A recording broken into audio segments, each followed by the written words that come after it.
Average Joe's Eatery and Patio Bar is North Bay's only year-round lakefront restaurant. On the shores of beautiful Trout Lake, we have been serving delicious food and stunning views since 1999. Indulge in one of our delicious menu items or simply sit with a cocktail in hand and watch the beauty of Trout Lake before your eyes. Check us out online at averagejoes.net or visit us in person at 3501 Trout Lake Road, North Bay. As a Canadore College alumni, you have access to perks. Canadore Alumni Perks. This is a lifetime membership that includes special access to great offers, opportunities to get involved, and so much more. Graduates can access discounts and special offers from businesses and hotels locally, across Canada, and internationally. Get information on special events and news, or access the alumni job portal. Keep in touch with Canadore's alumni office. Visit canadorecollege.ca/perks. Great things happen here. You rely on your vehicle to take you to the places that matter most to you. So bring your vehicle to the team you can rely on to keep it running at its best. Dave's Automotive Services. Whether you're getting your car or truck ready for the season with a tire change, making sure you're safe on the road with an inspection and certification, or doing your due diligence to keep your vehicle in tip-top shape with regular maintenance, Dave's Automotive Services has you covered. Expert troubleshooting, quality repairs, and time-efficient labor are the 3 stars of service you can expect when you bring your car or truck to Dave's Automotive Services at 411 Airport Road. Call 705-478-5544 and book your appointment today. The Frontline Podcast, Season 3. Courtney Kenny, Matthew Sukram, Derek Lindemann, Bob Coles, and Ben Long bring you closer to your favorite teams like never before. Covering everything to do with hockey in the North Bay area, exclusive interviews with the North Bay Battalion staff and players, expert analysis on the OHL, NOJHL, and more, keeping you up to date on all things Voodoos, Trappers, Lakers, and more. It's a new season, it's a new adventure. The Frontline Podcast Season 3. Available wherever you download your favorite podcasts. Tonight's broadcast is brought to you by Average Joe's Eatery. Average Joe's, where we want your experience here to be a happy one. 3501 Trout Lake Road. And a good evening, hockey friends, and welcome into Memorial Gardens for Game 7 of the Eastern Conference Championship Series between the Peterborough Petes and the North Bay Battalion. I'm your host, Derek Lindemann, and this is Battalion Hockey on the Front Line. This evening's broadcast is proudly sponsored by... The pregame show is brought to you by La Huerta Imports, family owned and operated since 1995. Visit LaHuertaImports.com for more details. And this evening I'm joined by Ben Sargent. Well, Ben, one game, winner takes all. The Bobby Orr Trophy is in the house. One team moves on to take on London. The season is done. What more you like to find than in front of 4,300 screaming fans, the big 7th man is going to be called upon tonight for the North Bay Battalion. Well, as you said, and look, both these teams have had a very impressive way of getting to where they've gotten, and I think no matter what happens here tonight, I think you got to be pretty happy with the way that both teams have played. I mean, if you look at the way the Peterborough has had a bit of an easier way of getting, or an easier path of getting here, as they swept Sudbury in round 1. They won in 6 against Ottawa pretty handedly. In fact, as we said a couple of times, should have won in 5. They blew a 4-1 lead in the 3rd period to force a Game 6 in the first place, and then almost blew Game 6 to almost force a Game 7, but pretty handedly beat the Ottawa 67s, which was a very big surprise.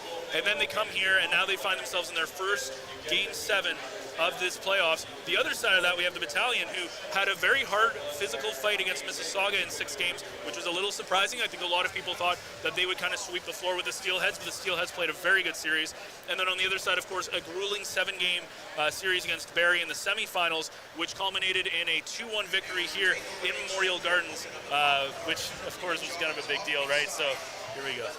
I'll let you have it. It was 3-1. The empty netter, we have to count. That was 2 weeks ago where the North Bay Battalion did defeat the Barrie Colts right here on this same ice surface in a Game 7. And that was the message this morning from the captain, Liam Arnsby, is that they've been here before. They've been through it. They know what it takes to win Game 7 on home ice. And Josh Bloom really asking for the fans to be loud and proud and get on the back of the Battalion. Well, one of the things that we've looked at as well is you said the crowd has been absolutely electric so far in these playoffs, and they were absolutely electric against Barrie in Game 7. I expect them to be the same thing, and it feels like every time they have a sellout, there's more and more people that find themselves in Memorial Gardens as well. At one point, there was just over 4,000. They said it was a sellout, and now they're pushing even higher and higher and higher. So good on the fans of North Bay to come out and support this team, of course. And they have been loud and they have been proud. And I think if you look at this, a couple of big differences, though, with this line. A lot of lines being shooken up, of course, with the unfortunate loss of Pasquale Zito, who we have no idea when he's going to come back. If the Battalion move on, is he going to be in that against the London Knights? We don't know. But because of that, it's a little bit different than what we saw in Game 5. It will be a little bit different. We'll talk more about that after the after in a little bit in the next segment. But I want to talk about Ryan Houlihan. Looked cool after the game last night when asked about how he can rebound back after tomorrow, and he comes back with saying, why not? A little bit more fun and excitement at Memorial Gardens. We've been there. Things will happen. And here's the thing. Peterborough is a kind of a different team on the road than they are at home. They are very good in PMC, and that's, in fact, to the point where they've only lost one game this entire playoff, and that was Game 4. So this is kind of an interesting scenario where you have the Battalion who are 2-0 right now in Game 7s with this club, and it's going to be very interesting to see how this goes. The Battalion very good at home ice. We've seen that before in this playoffs, and realistically, I think if you go back even in this series, they've kind of outplayed the Peterborough Petes in all of the games they played so far. Even in Game 1, outside of giving up 3 goals in the opening 20, they really outplayed them in the next 40 minutes. So far, it's going to be an interesting game, but the Battalion kind of have, I think, a little bit of momentum here on home ice just with the way that they've played here. And when you're looking at Game 7, you want your biggest players to come out and have the biggest performance of their careers and leave it all on the ice. And we're going to take a look at a couple of game changers tonight and our players to watch that are brought to you by Mike, the financial advisor. Players to Watch is brought to you by Mike, the financial advisor. If you have financial questions, he has financial answers. On Facebook, Instagram, and TikTok at Mike the FA. And those players are Brendan Hoffman for the Peterborough Petes. 7 points in this series so far, 2 goals, and he was brought over as a leader for this time after winning a championship with Team Canada at the World Juniors this year. And Kyle McDonald, only 2 goals in this series, 13 in the playoffs, but he is a man on a mission, and you don't want to see him get upset and get to use that body. He is definitely set for bigger things in the near future. Yeah, and you look at Brendan Hoffman, and he's a guy who surprisingly only has 2 goals. It feels like he scores almost every game in this series, but as you said, still leads the Petes in the series with 7 points, 5 assists. He's been absolutely dominant on that line with Robertson and Avery Hayes, and they've looked very impressive. And I think if there's a line that you need to shut down if you're the Battalion, it's that line. And the Petes had this way of, they don't necessarily get all the chances sometimes, but when they do get a chance, they seem to put it past the net, and that's what we've seen so far in the first 3 games that they played here on home ice. So that's going to be interesting. On the other side, of course, we talked about Kyle McDonald. Not as productive as he has been in the past playoff series. Only 3 points, 2 of those being goals. But he's found himself getting into some good chances, and it just feels like if there's anybody who's going to get off to an early start, if there's anybody who's going to get that big goal, it feels like it's going to be Kyle McDonald, as he definitely seems like he's due, which is because he's basically a goal-per-game guy for the most part. Yeah, he's had an excellent postseason, and big things are waiting for him as he signed that entry-level deal with the Dallas Stars earlier this year. Only 24 hours, less than 24 hours removed from the finish of Game 6, in which it was the Peterborough Petes winning that game in overtime by a score of 4-3. Only took a couple minutes for Peterborough to get that game winner as Hayes finishes off a great 2-on-1, all set up on a defensive end breakout. Battalion, we're down 2-0. Come back, lead 3-2 midway through the third. Give up a goal just shortly after that. But you know what? It was a tight contest and could have went either way.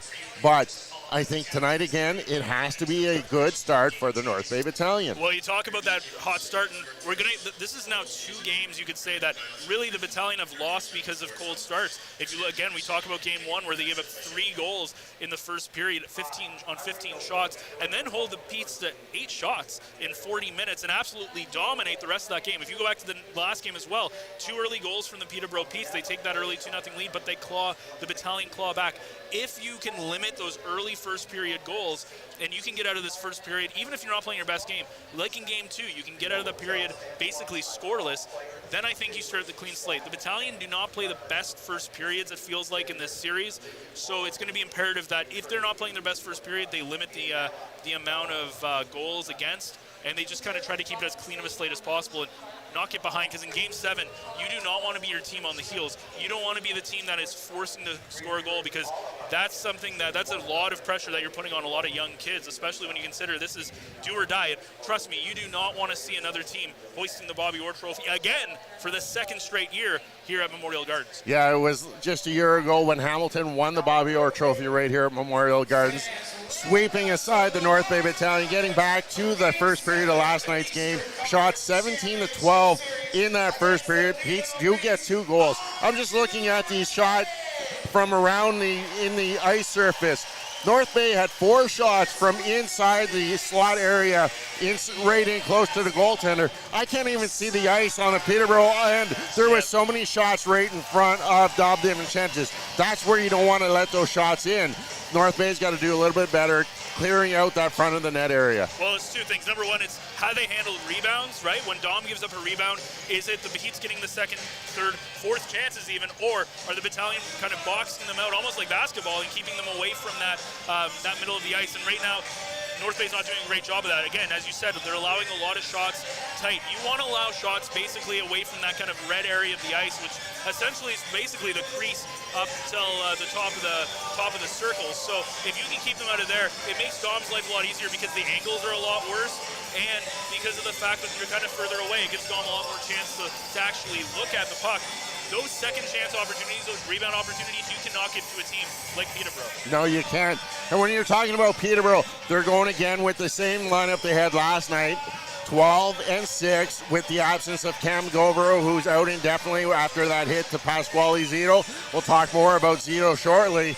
But when you're looking at those, basically they got 2 top lines. Hoffman, Robertson, and Hayes, and then the second line of Lockhart, Beck, and Stillman. Stillman looks strong after missing 2 games due to that slew foot suspension. Yeah, and as you said, and this is the biggest difference between the North Bay Battalion and the Peterborough Beats, is the Battalion have depth, and we'll look at the Battalion lineup in a second, but when you talked about if you can shut down those top 2 lines, that's where you look at guys like that Van Stiesel, Arnsby, Tarasevic line. You look at guys like McDonald. Physicality is going to be a big deal. Not allowing those guys to get good opportunities. There's a couple of depth scoring though for the Pete's that you got to be wary of. J.R. Avon has done a solid job of putting the puck in the back of the net. The big thing though that the Pete's don't necessarily have is a lot of scoring from the back end. You don't see that as much versus the Battalion have a little bit more scoring opportunities from the point. Yeah, definitely. Looking at the North Bay Battalion lineup, a little bit of a few changes compared to last night's lineup. If you're following along, last night Ulan kind of juggled his lines a little bit to what he saw at the end of the regular season. He's going back to basically what was intact for games 5 here on home ice. Zito being absent, Wakely moving up to that center spot between Bloom and Hertel. Wakely is a good centerman, can fill in that role, and Procession will be the extra. Him and Romani will be the 2 on that 4th line. And again, 7D.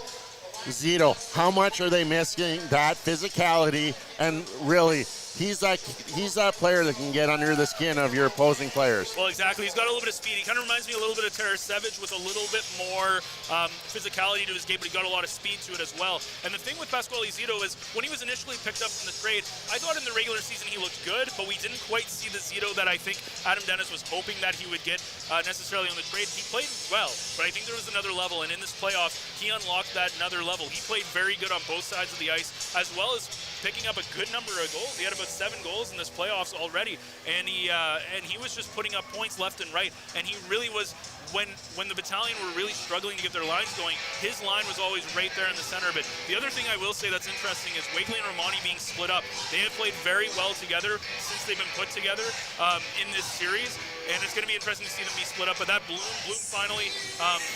Bloom's starting to get a little bit more of a shot, a beautiful shot in the last game to open the scoring there. But to get him and Hertel going, maybe Wakely's got the jump that they need. But we're going to have to, the big thing for the Battalion if they want to win this game, it's going to be their big guys. Is McDonald going to find the back of the net? Jackson, Petrov, Bloom, all of these guys, are they going to step up? Well, this is the game to do it. And what a matchup in goal tonight. Probably top 2 goaltenders in the OHL. Michael Simpson Dom DiVincentis. We've talked about it. They've shown what they can do on the ice. One of those two can steal a game tonight, and really, can you allow a team to just rely on goaltending? Yeah, it's tough, and it feels like at times both teams have been in that situation where they've kind of leaned a little bit on their goaltender. We look at last night, you look at the amount of shots that Dom had up close, but Michael Simpson has also looked really solid in net. There have been a couple of times where he's let in a couple of goals that I think he would have liked back. You look back at like the Arnsby game-winning goal in Game 2 was one.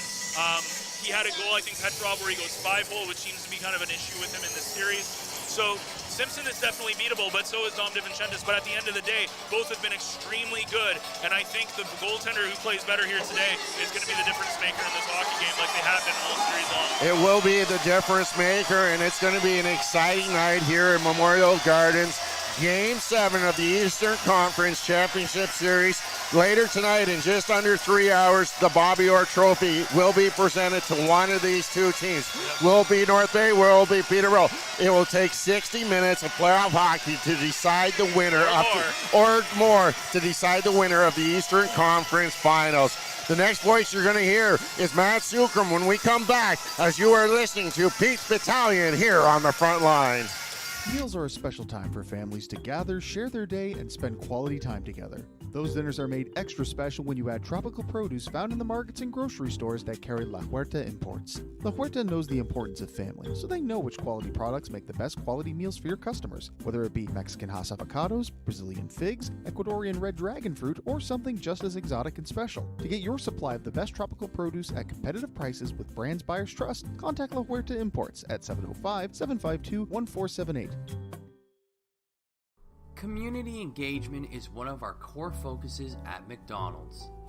The key is finding the right people who are passionate about the same things we are, helping kids be kids.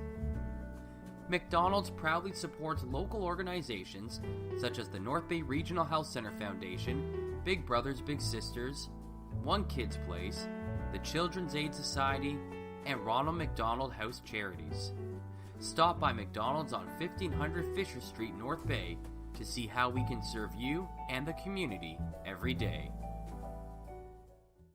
Hey there, I'm Mike the Financial Advisor. When you strip it down to its core and you take away all the industry jargon, I help people solve financial concerns. So if you're concerned that you'll never save enough to retire comfortably, or that your kid is going to graduate post-secondary $40,000 in debt, or maybe even that life is going to take a really unfortunate sideways turn and somebody is going to have to open a GoFundMe page for you and your family, I can help you prevent all of those things from happening. If you want to see how, you can find me on Facebook, Instagram, and TikTok. Just do a search for Mike the Financial Advisor. You should find me.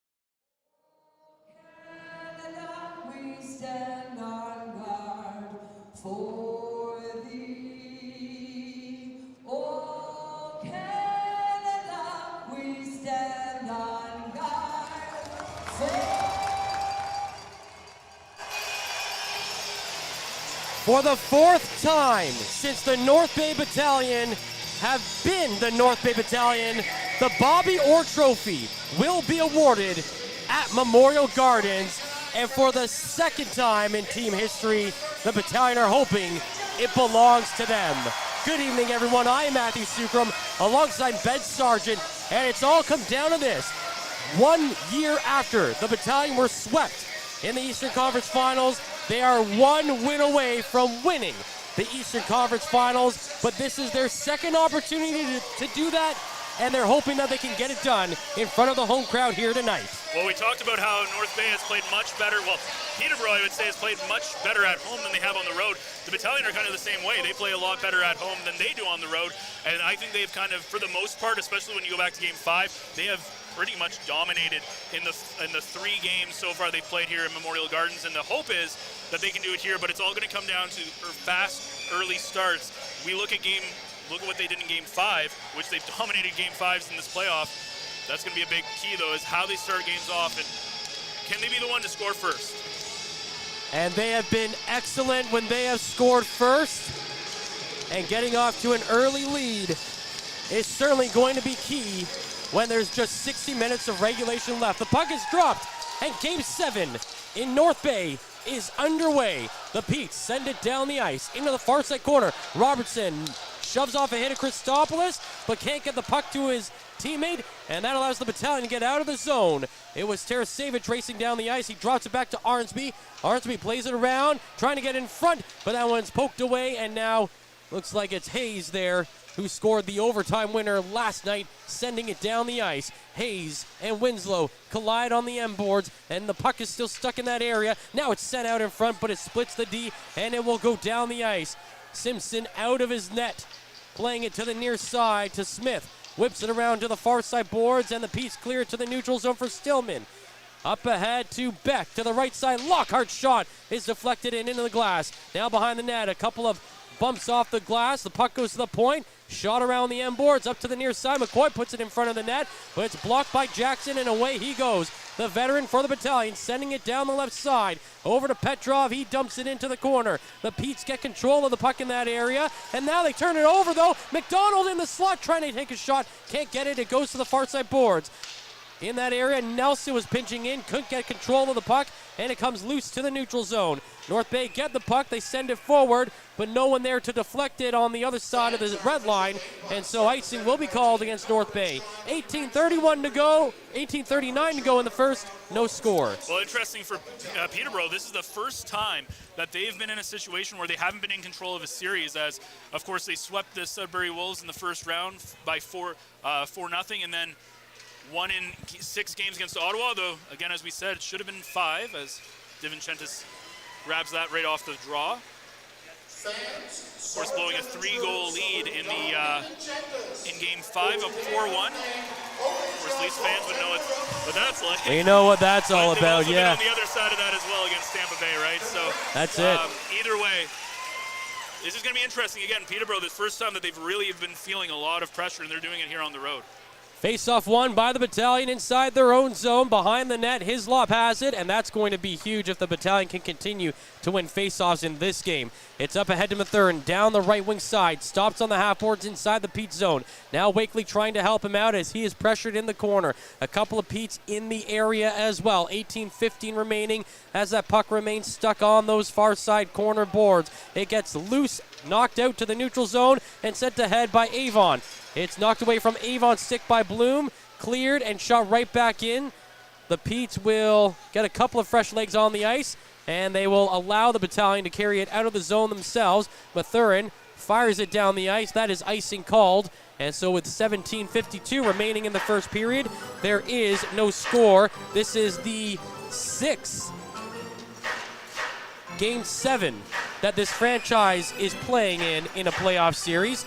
The 4th of which since they've moved to North Bay. Yes, in 15 years in Brampton, they only went to Game 7 twice in playoffs. There's a shot off the draw, and that's a kick save made. It might have been blocked by Robertson inadvertently as it came in from Maillet, who scored in last night's game, but the Battalion find the puck. They get it down the ice. Hertel coming in, and he fires it high.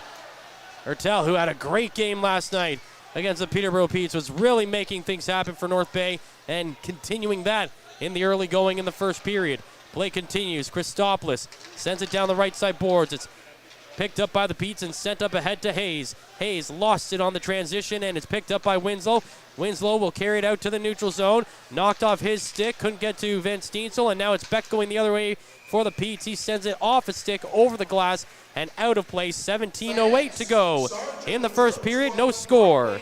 Well, one of the things we notice a lot about the Peterborough Petes is they've got a lot of plus-minus negatives on their team. Speaking of Owen Beck, he's a -7 so far. As another guy, Gavin White, -9. They've got a lot of guys who've been on the ice quite a bit for some of these goals against. So maybe something that Houlihan looks at and depends his matchups on. And they just honored in the crowd Ryan Hunter, Super Bowl and Grey Cup champion, a North Bay native. Congratulations on him, earning a Athlete of the Year award at the Hall of Fame dinner this past weekend. Play out to the neutral zone. That one is dumped in by Procession.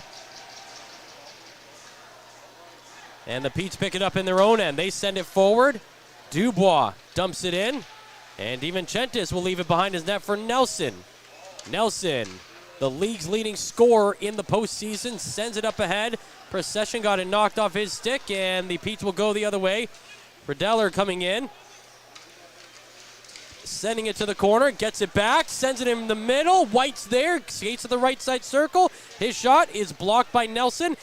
Loose puck picked up by Procession, and he flips it to the near side boards. The Battalion digging away at the point now. Dubois doing his best to keep it alive in the zone, and he feeds it into the corner. No Petes in the area, so North Bay get the puck and hold it behind the net. Now they're looking down the ice, and it's Nelson feeding it to Jackson. Jackson skating over the blue line, carries it forward through the neutral zone and dumps it in. The Petes pick it up quickly. They clear it. Winslow at the line, dumps it right back in. 15:35 to play as the Petes will clear it out to the neutral zone. Petrov picks off the stretch pass. Here he comes in on the left side, trying to play it to the middle. It's knocked away and sent to the far side boards. Sent back around to the near side, and it's Winslow pinching in. Winslow tries to get it into the corner to find Jackson. He's knocked away from the puck, and that allows the Petes to get control of it. They send it down the far side to Hoffman, who's our Mike the financial advisor, player to watch for the Petes, and he carries it down, sends it to Robertson, who sends it along the end boards. Back around up high to McCoy. His shot comes in. DiVincentis punches that one away. It goes to the far side boards. Hoffman sends it behind the net. Looking for control back there is Hayes. Hayes sends it back to the far side, and it's Christopoulos for the Battalion who gets the puck and sends it out to the neutral zone. Nobody there for North Bay, and the Peterborough Petes send it right back in. 14:45 to play as we get some fresh legs back on the ice on either side. It's picked up by Winslow behind his own net, and he'll send it up ahead to Christopoulos. Christopoulos chips the puck into the zone to Wakely. Wakely skating down the right side, but wasn't able to get the shot off. He had a little bit of clearance, but could not get that one towards the net. And now it's the Petes on the counterattack. Here comes Lockhart, the shot, and it goes just wide of the net. Stillman picks it up. He was into the game in Game 6 for the first time after serving a 2-game suspension. And he gets knocked into the boards, and the Battalion are able to clear the puck. Back and forth we go through the opening 6 minutes. There's 14 remaining in the first, and the Petes will ice the puck for the first time this game. Let's go downstairs. Derek is between the benches. Derek, not a lot to report so far. No score, just 2 shots for the Petes. Yeah, that's just a couple of shots so far. But to me, I think the North Bay Battalion had the better start out of the two teams. You see the way they came out of the gate, playing a very team-oriented game. You can just see how business and focused they are on the bench down to my left. They got the iPads out. They're studying the Peterborough Petes and are ready for this action tonight, Matt. Thanks, Derek. Romani off the draw, sends it to Lucan, whips it around the boards, trying to find Procession. He is beaten to the puck by Smith for the Petes, who whips it back around to the far side. There's a collision in net. Petrov runs into Simpson. Both players get up, but Petrov is being eyed by the Petes bench as he skates by it. Now it's Nelson coming out of his own zone, sends it towards the net. Simpson will hold it, and he will have a stoppage in play. And Ben, we got to wonder if the animosity from Game 5 will re-emerge here in Game 7 at Memorial Gardens. Well, for those who don't know, of course, Cam Govro with a pretty vicious hit on Pasquale Zito, where still out and could be out for the night series as well, as it was quite a nasty injury. It looks like collarbone area, potentially his face area. And of course, as soon as Petrov, I think, inadvertently runs into Simpson there. Something we have seen from Simpson as well. The difference between the two goalies is Dom loves to play the puck. We've seen that throughout the series. Simpson loves to hold it. That's a situation where I thought Simpson would give it up, as there was about 4 or 5 Petes around him, and he decides to hold on to it. Off the draw, the shot from Nelson is stopped. He gets his own rebound, holds it, feeds it down low. Off the end boards, the shot coming in, and it goes high. And now Van Steensel had his stick tangled up in the pads of the goaltender Simpson. And Simpson now throws Van Steensel's stick away. and Van Stiesel got shoved by Maillet. And I think the referee is saying that Simpson did kind of hold on to the stick with his arm, which is what he was telling the Peterborough Pete's player. But we just talked about how he held onto the puck. Battalion win a big face-off, get 2 really good chances to score. So that may be something that's worked for Simpson in the past. As you can see the referee still talking to Simpson here, probably telling him that he can't do what he did to Van Stiesel. And face-offs might be the big difference, as Arnsby's going to be taking this one for the troops. Dom DiVincentis and Michael Simpson come in with the league lead in wins by a goaltender through the postseason. They both have 11, and only one of them will get to 12 after tonight. Sent down the ice. It will be icing called against the Peterborough Petes. 13:04 remaining in the first period, and it is scoreless.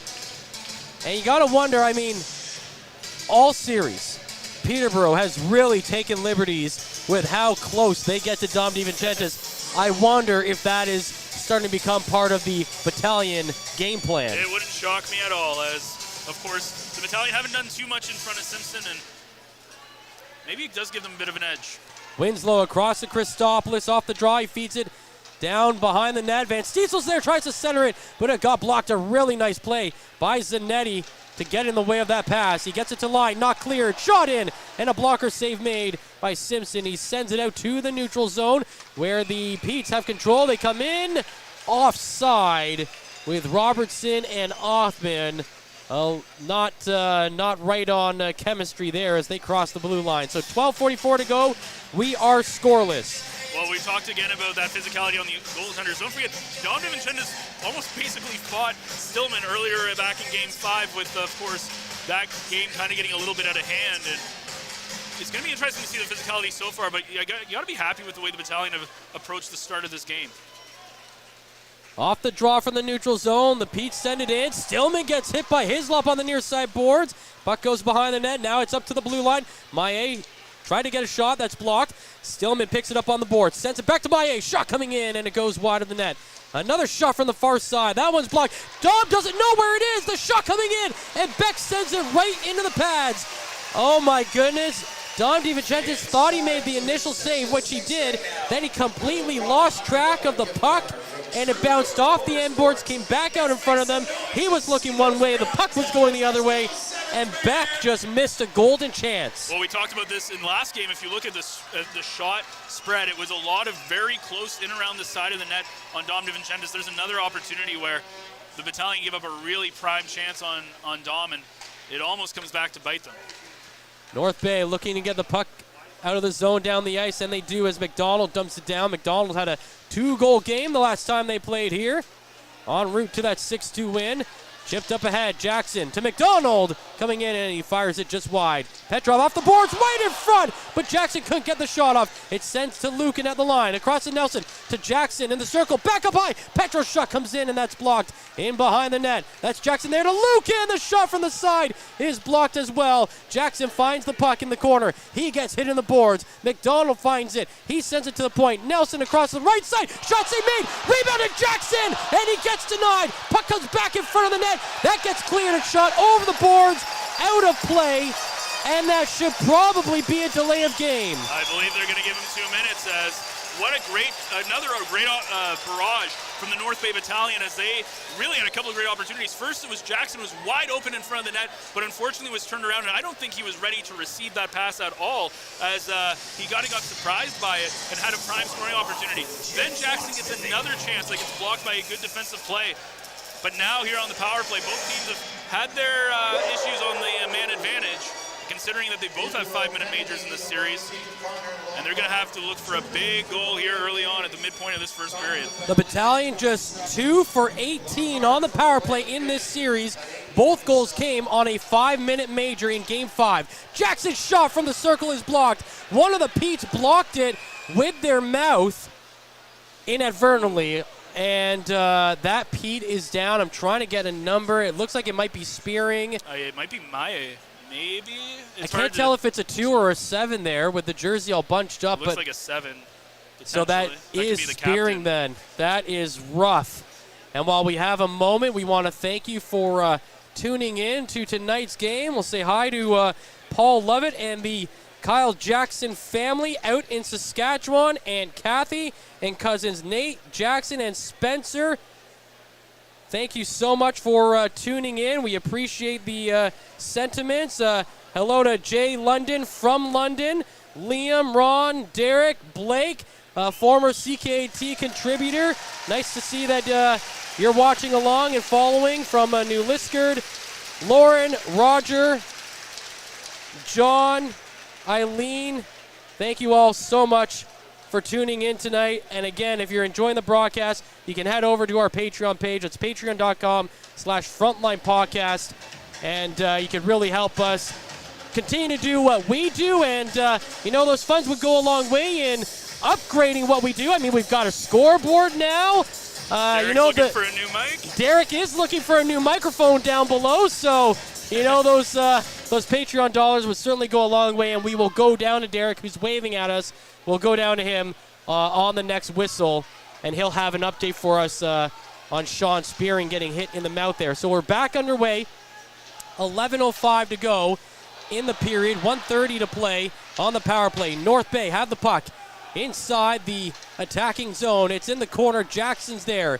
Plays it to the boards for Van Steensel, who flips it to the line. Now across to the far side. Nelson's there. Back to the near side. It's Petrov. Petrov back up to the line to Nelson. Nelson waits with it. Sends it to the right side. Jackson flips it down to Petrov below the circle. Holding it there. Sends it back up high to Nelson.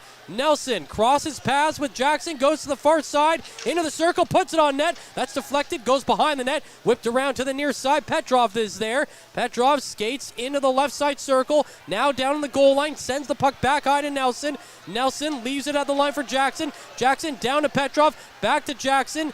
Jackson holding it above the circle to Petrov to the middle. McDonald's there, shot save made, and the rebound is smothered up by the goaltender Simpson with 10:17 remaining in the first period.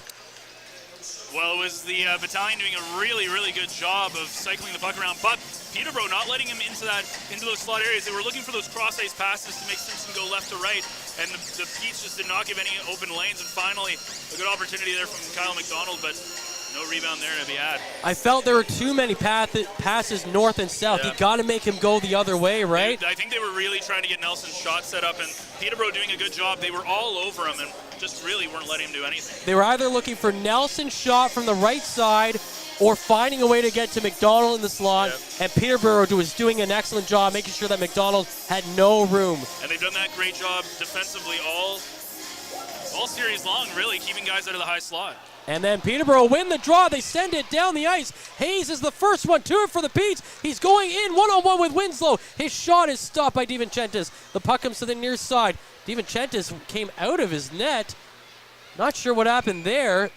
I think his net the net got knocked away. That was weird. So was he did he stumble on the save there? That was weird there. Ben is going to have an update for us. Moving across the net, he stumbled a little bit, hit the post, and knocked it off. Okay. All right, so Dom is okay. Remember, he came out late in the game in Game 5, but he was good to go in Game 6. And, of course, that was more precautionary than anything else. That's right. The way that game was going. And that's a weird one. Game 5, I mean, that'll be a footnote, but neither starting goaltender finished Game 5. With Simpson being pulled after giving up 6 goals. I don't know if that was on my bingo card. That's right. The Battalion go offside, much to the chagrin of the, there's got to be at least 4,000 people in the building tonight cheering on the troops in what they hope is a memorable night here in the Eastern Conference Finals. After the penalty, we'll go down to Derek. Sorry, I forgot that he was on standby. We'll get to Derek's comments in just a minute. 10 seconds to go on the North Bay power play with 9:40 to play in the period. North Bay win the draw. They dump it into the Peterborough end. The Petes send it out over the glass and out of play again. But that one will not be a delay of game as it hit the glass. So we will take a break. Well, yeah, the penalty's over now, so Lockhart's... They're coming out? Okay, we'll take a break, and we'll be back. You're watching The Front Line right here, presented by Average Joe's. This period is brought to you by Canada Alumni Perks. Get information on special events and news, or access the Alumni Job Portal. Visit CanadaCollege.ca/perks for more information. Well, Derek, we talked about the power play numbers before the game. North Bay just 2 for 18 going into that power play, and so they'll be 2 for 19 in the series. Obviously something that head coach Ryan Olhan is going to want to see improve as this game goes on. Yeah, man, something you need to improve, and I have to agree with you. A little too much passing, deep 4 shots, get the puck to the net, and maybe get a rebound or so off the pass of Simpson. Just a quick update on Spearing. He did leave, and quickly the call was for the dentist to take a look at his mouth area. And joining in the dressing room was Pat Q from the Battalion. And I got to talk to Tucker Robertson while that was going on. He said, that's the way Spearing plays. He's a warrior. He'll sacrifice his body. Don't worry, he'll be back with a cage on, Matt. Good to hear. So we're still waiting for Spearing to return. The trainer is back now, so it should just be a matter of time as the play is back underway. 9:20 to go in the first period. No score. The Battalion looking to get the puck out of their zone. It's at the line. Maillet flips it to the corner. That got blocked by Wakely. Wakely comes out of the zone. He's got Bloom ahead of him. Bloom over the blue line. Pass across the zone to Ertel. Back to Bloom. He scores! It's all about the boom! Baby! As Josh Bloom gives the Battalion a 1-0 lead in Game 7.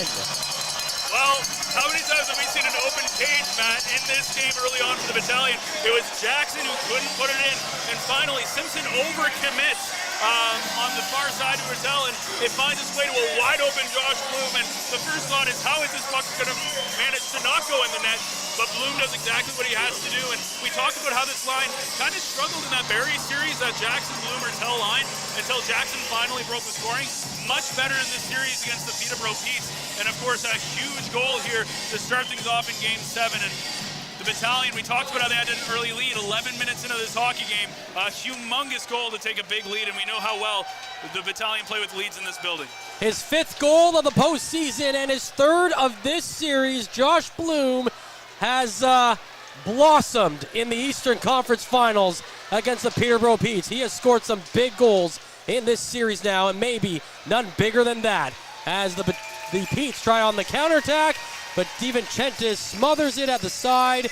And I was watching the replay there, and what led to the goal was that Wakely went to the net and caused a screen on Simpson, and he had no idea the puck was coming across to the near side. And you can tell wide open cage again for Josh Bloom. And here's the big thing for the Battalion, though. They played really well after they scored goals, but going back to Game 6, Matvei Petrov, a huge 3-2 lead, go-ahead goal. Immediately, about a minute later, gave up the tying goal. So the Battalion needs to shut down any momentum the Petes might try to build here.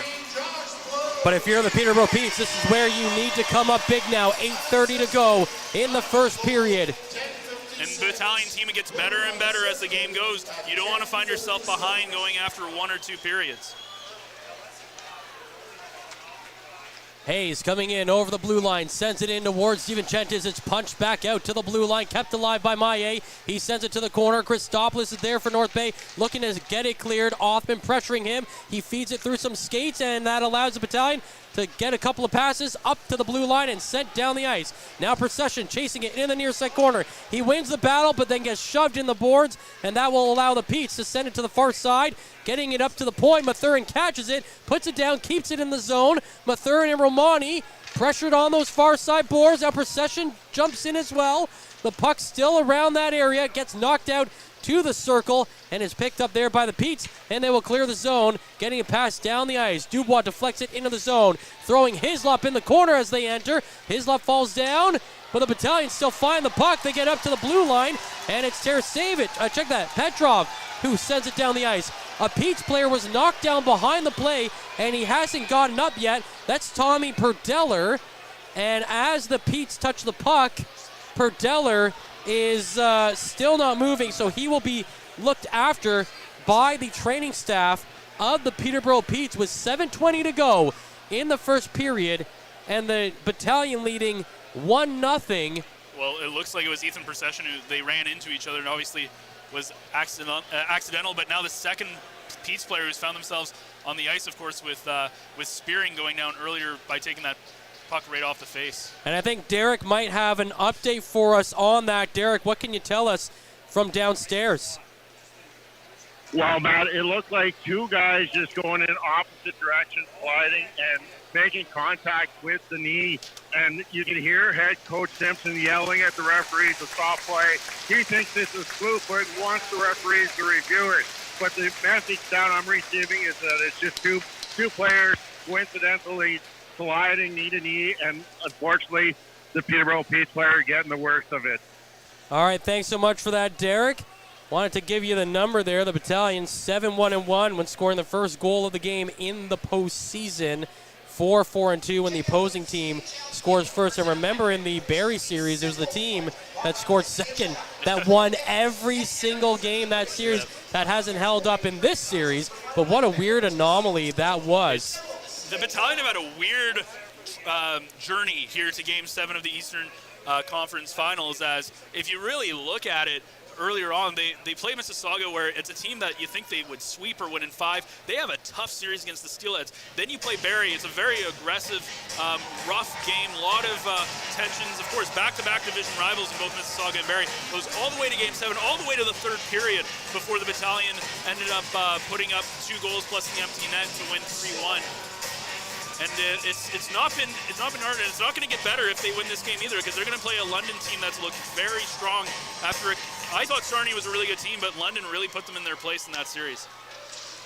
Yeah, I thought Sarnia was a strong team too, and it's unfortunate that North Bay native Ben Gaudreau has had his season end, but the future is certainly bright for that kid.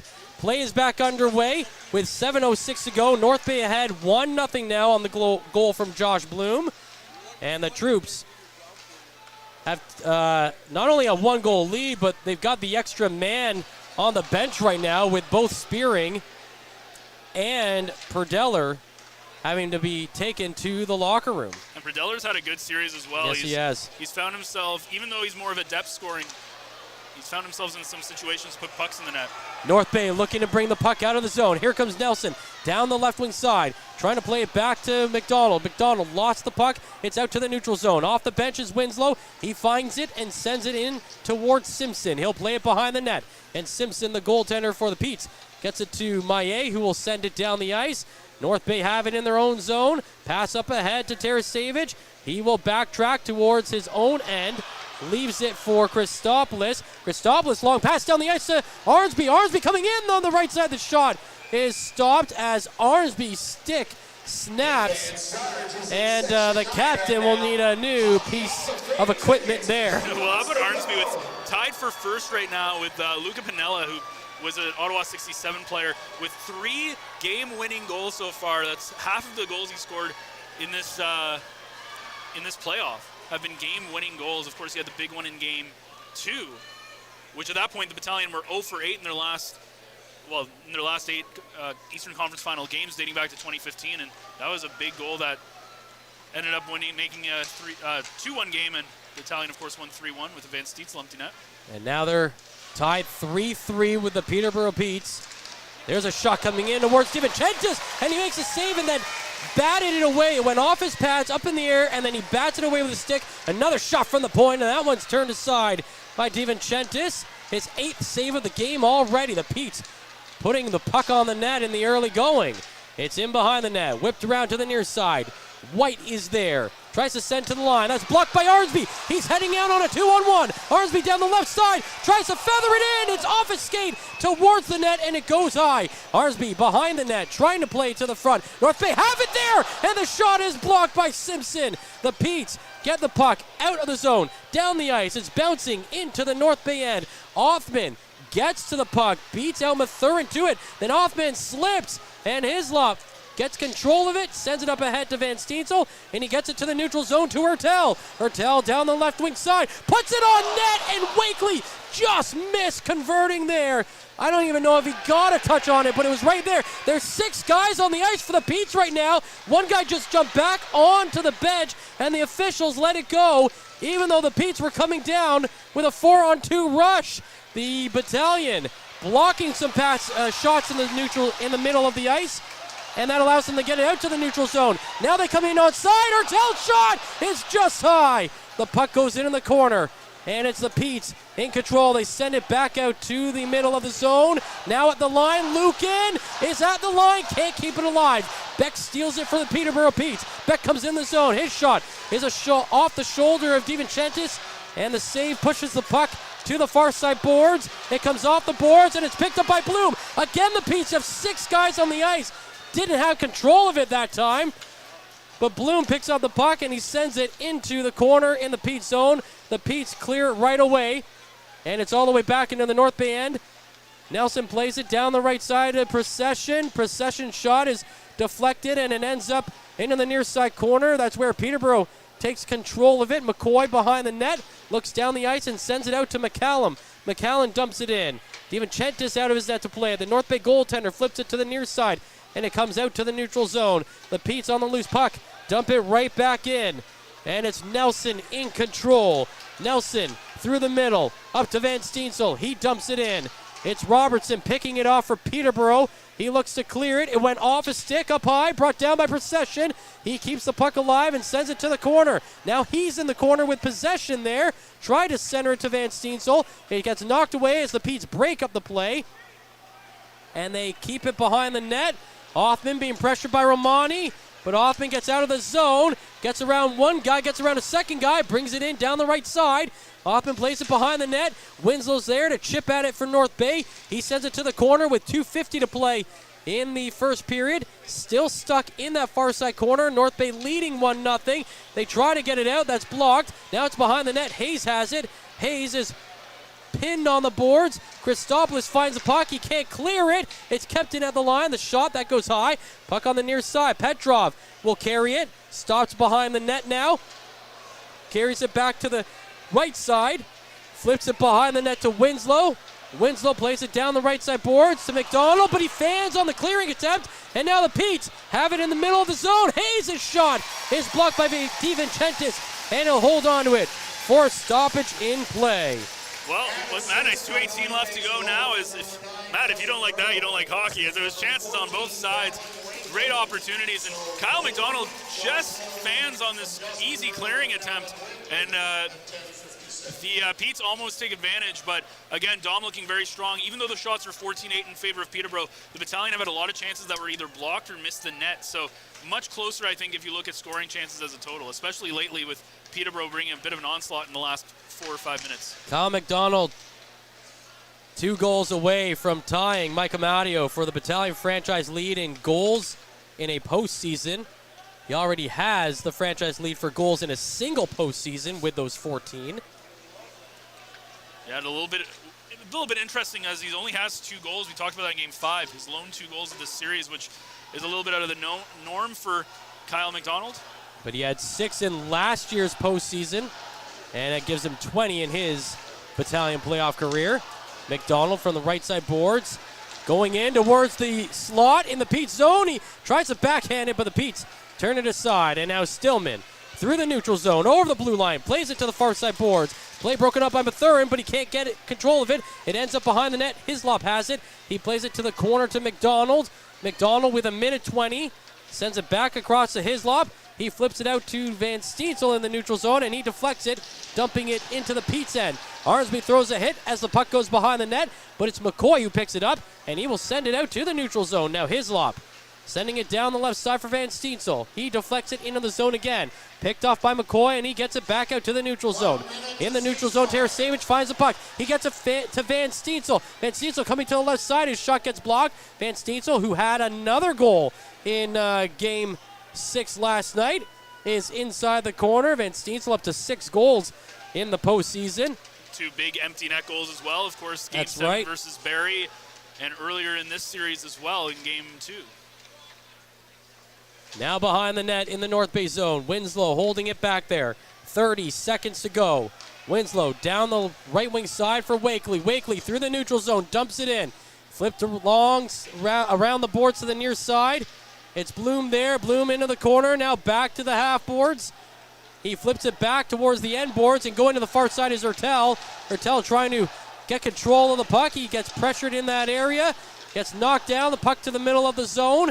It's controlled by Hayes of the Petes. He gets it out to Hoffman with 2 seconds to go.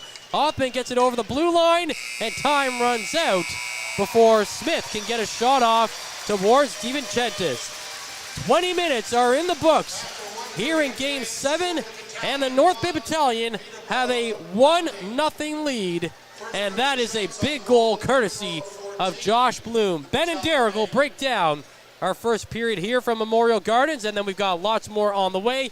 You're watching the Frontline broadcast right here on YouTube, presented by Average Joe's. Stay tuned. Average Joe's Eatery and Patio Bar is North Bay's only year-round lakefront restaurant. On the shores of beautiful Trout Lake, we have been serving delicious food and stunning views since 1999. Indulge in one of our delicious menu items, or simply sit with a cocktail in hand and watch the beauty of Trout Lake before your eyes. Check us out online at averagejoes.net or visit us in person at 3501 Trout Lake Road, North Bay. As a Canadore College alumni, you have access to perks.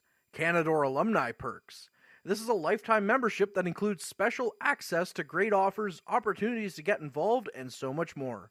Graduates can access discounts and special offers from businesses and hotels locally, across Canada, and internationally.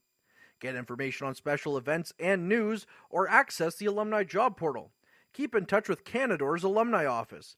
Visit canadorecollege.ca/perks. Great things happen here. You rely on your vehicle to take you to the places that matter most to you. So bring your vehicle to the team you can rely on to keep it running at its best. Dave's Automotive Services. Whether you're getting your car or truck ready for the season with a tire change, making sure you're safe on the road with an inspection and certification, or doing your due diligence to keep your vehicle in tip-top shape with regular maintenance, Dave's Automotive Services has you covered. Expert troubleshooting, quality repairs, and time-efficient labor are the 3 stars of service you can expect when you bring your car or truck to Dave's Automotive Services at 411 Airport Road. Call 705-478-5544 and book your appointment today. The Frontline Podcast, Season 3. Courtney Kenny, Matthew Sukram, Derek Lindemann, Bob Coles, and Ben Long bring you closer your favorite teams like never before. Covering everything to do with hockey in the North Bay area, exclusive interviews with the North Bay Battalion staff and players, expert analysis on the OHL, NOJHL, and more, keeping you up to date on all things Voodoos, Trappers, Lakers, and more. It's a new season, it's a new adventure. The Frontline Podcast Season 3. Available wherever you download your favorite podcasts. Tonight's broadcast is brought to you by Average Joe's Eatery. Average Joe's, where we want your experience here to be a happy one. 3501 Trout Lake Road. And welcome back inside Memorial Gardens, where the Battalion are the only team to strike in that first period, and they have a 1-0 lead headed into the dressing room. It was Josh Bloom that got the only goal of that first, his 5th of the postseason, 3rd in 3 straight games, as Ertel and Wakely picking up the assist on the Bloom goal, that coming at 10:56. Only 1 penalty in that first. There was a delay of game call going against Connor Lockhart of the Peterborough Petes at 8:27. Face-offs, the Battalion holding a slight lead as they've won 12 of the 22 face-offs. And statistically, on the power play, the Petes still without one. Meanwhile, the Battalion 0 for 1. Shots on goal, it's the Petes outshooting the Battalion 14-8 in that first period. London, after winning the Western Conference, is off tonight as they are waiting the start of the OHL Finals. That is set to start on Thursday, either in London or here in North Bay. And NHL tonight, Vegas is in Edmonton. That's an 8:30 start. But the big news in the NHL tonight is the draft lottery. And basically the future of Connor Bedard will be decided coming up momentarily at 8 o'clock. So big eyes, everyone watching the Connor Bedard sweepstakes. I know I've got some interest in there with Chicago having the 3rd most best chance to get Connor Bedard, but well, there's no guarantee. There's no guarantee. Who knows where? They'll even pick Connor Bedard number 1 overall. No. Looking at you, Montreal. Yes, Montreal with a shot at it. It's I've seen how they've drafted before.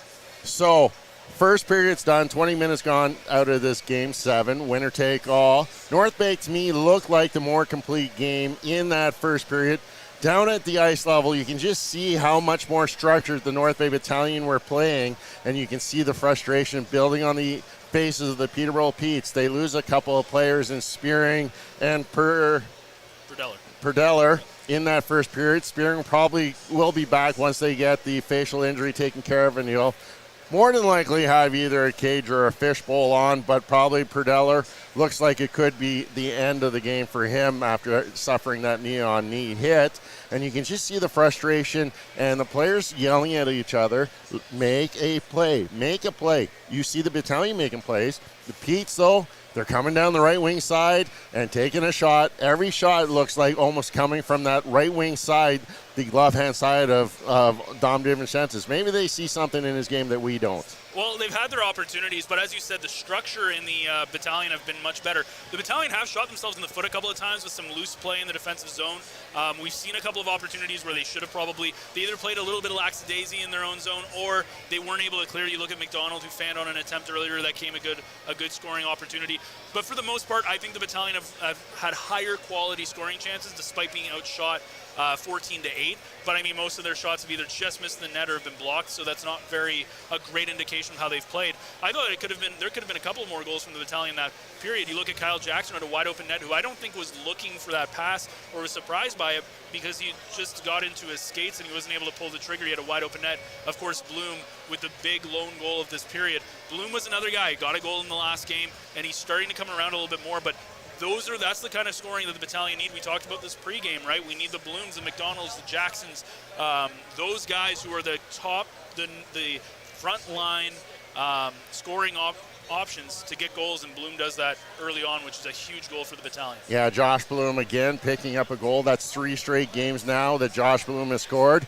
Kind of quiet to start the postseason. We were quite wondering, where has Josh Bloom gone, and he seems to have picked it up in those last 3 games, scoring the first goal in each of those for the North Bay Battalion, and hopefully they can continue that pressure. But Josh Bloom, he is one of those players that is NHL drafted.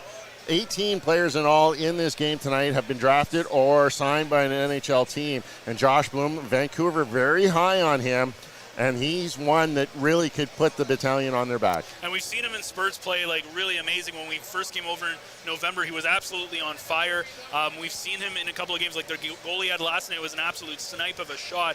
And he just needs to find a little bit more of consistency inside of his game. That being said, though, he's played very well so far in these playoffs as a whole, and especially in the first round against Mississauga and in this the last few games here against Peterborough, exactly when they need him, which is absolutely huge, because players get hot, players get cold. It happens, and the best thing about the Battalion is when one player tends to get cold, other players tend to get hot, and that's something that's good. And if Josh Bloom can get hot, that's going to be a very good news for the North Bay Battalion.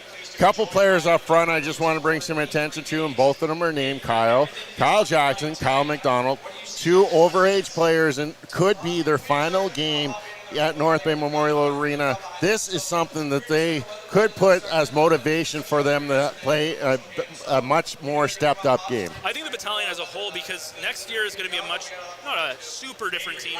There's going to be a lot of turnover on this team. You look at guys like Matvei Petrov, who's most likely going to find themselves in the American Hockey League. You look at some guys that might not, Tarasevic, we don't know if he's coming back. There's a lot of OA players Adam Dennis is going to have to figure out who is he keeping, who is he taking. Of course, you're losing guys like Winslow and McDonald and Jackson, and there's some big overagers that a big part of your team, a lot of your frontline scoring you're losing next year, which is not a good sign.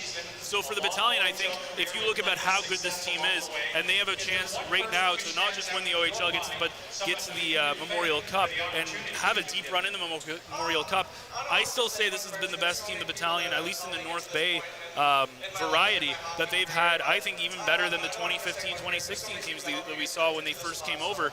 And it's going to be very interesting to see how this goes. But it's been a very interesting and up and down playoff so far. It's not been an easy road, but sometimes that's the good thing. And the Battalion have faced adversity in these playoffs so far. The Petes haven't, and this is the first game. I know some of the players on the Petes have, but as a team, this is the first time Peterborough is really being tested in a do-or-die game in this. It's their second straight do-or-die game, but this is really the big do-or-die game in their playoffs, and it's a big stake. Talking about tons of minutes and games played, game number 20 for the North Bay Battalion tonight. That's a ton of playoff hockey.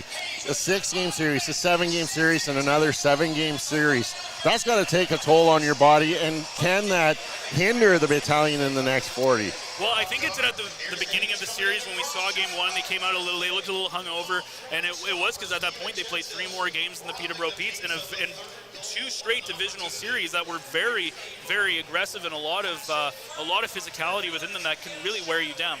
Do I think that it's going to matter in the rest of the series? Absolutely not. I think, if anything, the Battalion get much stronger as the game goes on, and I think Peterborough gets a little bit weaker as the game goes on, and that's not a good matchup if you're the Peterborough Petes, but we'll see. I think the second period is going to be the most pivotal period of this frame. The Battalion could come out, they could score a couple goals and really put a dagger into it going into the third period, or coincidentally, the Petes can keep it close. They could tie it. They could take the lead. I think this next 20 minutes is going to be the most important 20 minutes when you look at this game in hindsight. I totally going to have to agree with you there, Ben. 20 minutes are gone, though. Both teams have to be happy with the way things went in that first period and the outcome. It's only a 1-goal game. Peterborough Petes coach Rob Wilson has to be happy with the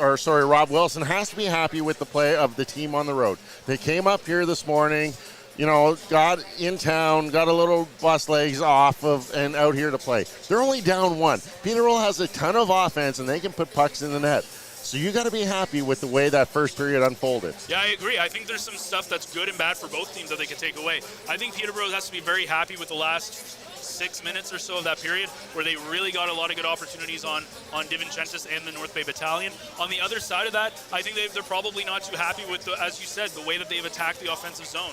Not a lot of great opportunities. On the other side, defensively, they played strong, but they've also given up a couple of really good opportunities to the Battalion, a couple of wide open nets that we talked about, one that the Battalion converted. So I think there's some good and bad from both of that, but I think Peterborough, as you said, they've kept it close, and it's just going to be, can they continue that pace of play going into the second period? Referees weren't a factor in that first period. 1 penalty, and it's a delay of game call, so that's a pretty obvious call. Nothing else goes to the penalty box. Do you see that playing out here in this game where the referees let the players decide the game on the ice? Well, I think the fans would disagree with with your assessment, just because there were a couple of times where they could have been assessed a bench minor. They could have had too many men on the ice. I believe it happened twice that they had 6 guys on the ice, and one time they actually had possession of the puck. So it's kind of interesting how that works, but I think for the most part the referees have let them play. Mike Simpson, who kind of got into it a little bit with Van Steets a little bit earlier, got run over by Petrov. He's been talking to the official. The official has been talking to him a little bit about some of the stuff that he may or may not have done. Obviously, we have no idea what happened in that conversation as we're not privy. But I think it's interesting that the referees are letting this breathe. You see the procession play when, unfortunately, him and Predeller collided, and there was no call on that, even though I think Ron Wilson probably wanted a call on that play, as he thought it might have been a slew foot or a knee-on-knee or something that would have been a major penalty. That would have been a huge break for the Peterborough Petes, and unfortunately the Petes now are missing at least one player in Predeller, and we'll see if Spearing comes out to start the second period. But overall, I think if you look at it, at the end of the day, unless this gets really scrappy, I think the referees are just going to keep letting them play. We haven't seen Peterborough really make contact with Dom DiVincentis like they have in the last 2 games. We've seen already Simpson get contacted a couple times. Is that going to change in the second? Do you see Pete's going a little bit harder and getting in the face of DiVincentis? I don't know. It's interesting because I think, in a way, yes, but at the same time, it feels like they haven't been as aggressive near the net as they have been in terms of trying to get scoring opportunities. But as you said, they haven't been crashing the net. They haven't been really pressuring the Battalion too much right in front of that net. And I think they should. I think they have to get, and you see the Battalion doing the exact opposite. We haven't seen them get into Simpson's face too much this series, and all of a sudden we had Petrov run into him, and we've had him and Van Steetsel kind of have a bit of a stick collision. And at the end of the day, I wouldn't be surprised if the Peterborough Petes try to come out here and be a little bit more aggressive, especially on Dom, even if anything, to just kind of get a little bit payback from what they did to Simpson.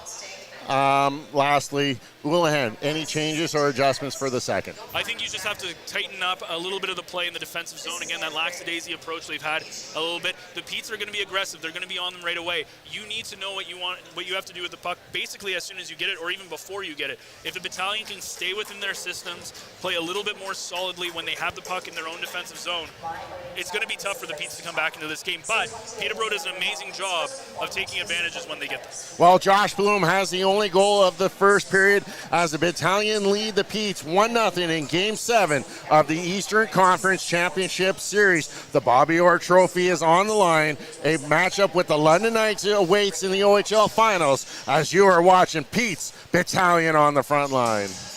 Meals are a special time for families to gather, share their day, and spend quality time together. Those dinners are made extra special when you add tropical produce found in the markets and grocery stores that carry La Huerta imports. La Huerta knows the importance of family, so they know which quality products make the best quality meals for your customers, whether it be Mexican Hass avocados, Brazilian figs, Ecuadorian red dragon fruit, or something just as exotic and special. To get your supply of the best tropical produce at competitive prices with brands buyers trust, contact La Huerta Imports at 705-752-1478. Community engagement is one of our core focuses at McDonald's. The key is finding the right people who are passionate about the same things we are, helping kids be kids.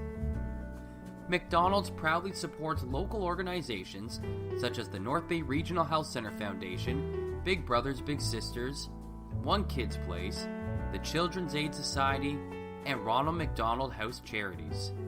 Stop by McDonald's on 1500 Fisher Street, North Bay, to see how we can serve you and the community every day. Hey there, I'm Mike the Financial Advisor. When you strip it down to its core and you take away all the industry jargon, I help people solve financial concerns. So if you're concerned that you'll never save enough to retire comfortably, or that your kid is going to graduate post-secondary $40,000 in debt, or maybe even that life is going to take a really unfortunate sideways turn and somebody is going to have to open a GoFundMe page for you and your family, I can help you prevent all of those things from happening. If you want to see how, you can find me on Facebook, Instagram, and TikTok. Just do a search for Mike the Financial Advisor. You should find me.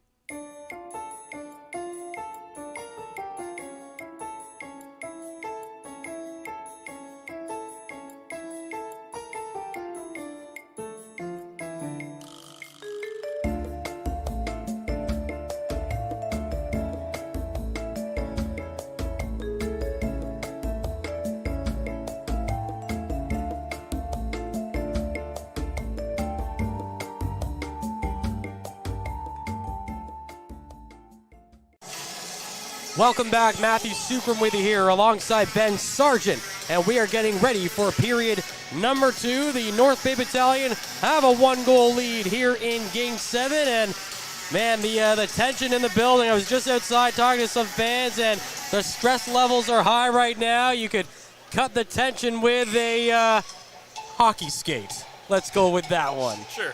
Either way, though, I think that was an extremely exciting period, a great 20 minutes, and if we're getting that for the next 40 minutes, I don't know if my heart will take it, but either way, this is going to be the pivotal period in this hockey game. The question is, will the Battalion be able to add on to their lead and take it away or not as the puck is dropped?